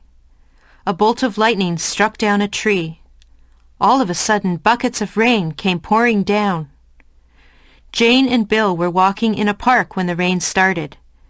Jane wanted to take pictures of the flowers, but the rain got her camera wet. She had to put it away so that it wouldn't get ruined. Jane was going to hide under a big tree to stay dry, but Bill told her that was not a safe idea. He said that she could get hurt if the lightning hit the tree. The tree could break and fall on her, or the lightning could even hit her. The air was very chilly. Jane and Bill put on their sweaters and raincoats to keep warm. Jane took her umbrella out and put it up. They both walked under it to stay dry. The ground was really wet and muddy. Bill and Jane were very glad that they remembered to wear their boots. They ran through the puddles, getting mud and water all over the back of their pants. As they were running and having fun, they saw some ducks. There were 5 of them splashing around in a pond. The ducks were not afraid of water. They swim in the water all the time. Jane and Bill saw some big bullfrogs near the pond. The frogs jumped into the pond when they heard Jane and Bill coming. After a little while, Jane and Bill decided to go home. They got into some dry clothes. Jane started to sneeze. She had gotten a little bit too wet. Bill noticed that the rain had stopped. "Look outside, Jane," he said. Jane wrapped a blanket around her shoulders and looked outside. There was a beautiful bright rainbow across the sky. Violet, blue, green, yellow, orange, and red, the rainbow shone high in the sky. I wonder if there's a pot of gold on the other side, Jane asked. She had once been told that leprechauns lived on the other side handing out money to those that made it to the rainbow's end. Bill didn't believe there was a pot of gold. Jane ignored Bill, though, and started off across the field to claim her big pot of money. Let's hope Jane finds her way back home safe and sound with a big pot of gold. Elementary School. I go to Gainsborough Public Elementary School. I am in grade 8. I am known as the King Queen of the school this year. I feel very grown up. I love being the oldest kid in the school. My friends and I are told that we are examples to the younger kids in the school. That means we need to be good. I remember looking up to the grade 8 kids when I was younger. I remember thinking how big and wise they seemed to be. Now that I'm in grade 8, I hope that the younger kids see me as wise. I want to be a music teacher, or maybe a nurse. My school counselor helps me plan for high school. I am nervous because I know I will not feel like the king anymore. Things will be so different. I am excited because I will be meeting so many new people. I am looking forward to my graduation. I will wear a pink silky dress. My shoes are a light pink too. My date's name is Chad. He is very nice. He is a good friend. I have known Chad since I was a little girl. I know that my future will be a bright one. I will miss all of my friends, but I know we will see each other again someday. The middle child. I am the middle child of the family. I think it is nice in some ways. I have an older sister from whom I can borrow clothes from if she lets me. I get to meet my older sister's friends, although sometimes they think that I am too young to be with them. I have a younger brother. He is cute, but sometimes I have to babysit him. There are good things and bad things about being the middle child. My sister is the eldest child. She was the first child, so she spent time alone with my parents. She got lots of attention when she was first born. They took lots and lots of pictures of her. All her clothes and toys were brand new. I got her hand-me-downs. My parents were the strictest with her. They had lots of rules for her to follow. She is the first child, so they want her to be perfect. My younger brother is the baby of the family. I think that we all spoil him. We let him get away with some things that he shouldn't get away with. His room is always messy, and my mother never gets mad about that. She gets upset with me if my room is messy. She tells me that I'm old enough to keep a nice, clean room. It's no good thinking about which position you would like to hold in the family. You really don't have a choice about that. I think I like being the middle child. I can relate to my older sister and my younger brother. Yes, I think the middle is probably a good place to be. Advice to a student from a foreign country. My advice to a student from a foreign country would be to talk, talk, talk. Talk as much as you can to the people who live in the place that you are visiting. Talk to them and practice your new language skills. Learn all the funny sayings and different words that make up their language. Talking is the only way to really learn a language. Listen to people and talk to people. If you talk to people, you will also learn about their culture. I have a friend from Japan. His name is Nori. He often comes to see me just so that he can practice his English. He gets confused about words that sound the same but mean different things. He was asking me about the words see and see. I explained to him that they do sound the same, but they are spelled differently, and they mean different things. Nori is learning some of our funny sayings from different people. One morning, I asked him how he was, and he said, alive and kicking. Another morning, when I asked him how he was, he said, "So-so." He laughs about these strange sayings that we use. He is learning English quickly because he spends a lot of time with English-speaking people. He likes to have lunch with my friends and me because we ask him questions about his homeland, and he answers us in English. If he doesn't understand our questions, we spend time explaining what we mean to him.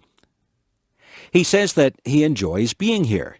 He thinks that the people are very friendly. We enjoy speaking to him and helping him to learn English. We also enjoy learning about his country. It is enjoyable for us to meet new people and learn about new things. A ghost. One dark and gloomy night, I was sitting in my bedroom reading ghost stories. The stories were very scary. A storm was brewing outside my window. The wind began to howl, and the trees shook and bent in the wind. Lightning started to flash across the sky. I felt uneasy as I heard the low rumble of thunder. I glanced around my room. The shadows were deep and dark. The ghost stories were making my imagination play tricks on me. I thought that the shadows were moving. I looked under my bed to make sure that nothing was under there. I hid under the covers and peeked out. I was starting to hear things. A big streak of lightning flashed across the sky, and a loud clap of thunder made me jump. I was very nervous. All of a sudden, I heard a noise. It was coming from my closet. I thought that it must be a ghost. I looked out from under my covers and waited for the ghost to appear. My face was white, and I was very, very scared. Then I heard the noise again. Yes, there was definitely a rustling in my closet. I stayed very still and did not make a sound. I watched the closet and hoped that the ghost would not come flying out at me. Something started to come out of the closet. I squeezed my eyes shut. I didn't dare look at the ghost. I heard it come out of the closet. I felt it jump up on my bed. I was still too scared to look. Then the ghost made a noise. It said, "Meow." I opened my eyes and saw my kitten standing there. It was my kitten that had made the rustling noises in the closet. I laughed and felt very foolish. I have decided not to read ghost stories on dark, stormy nights. I think my imagination plays tricks on me when I read ghost stories on nights like that.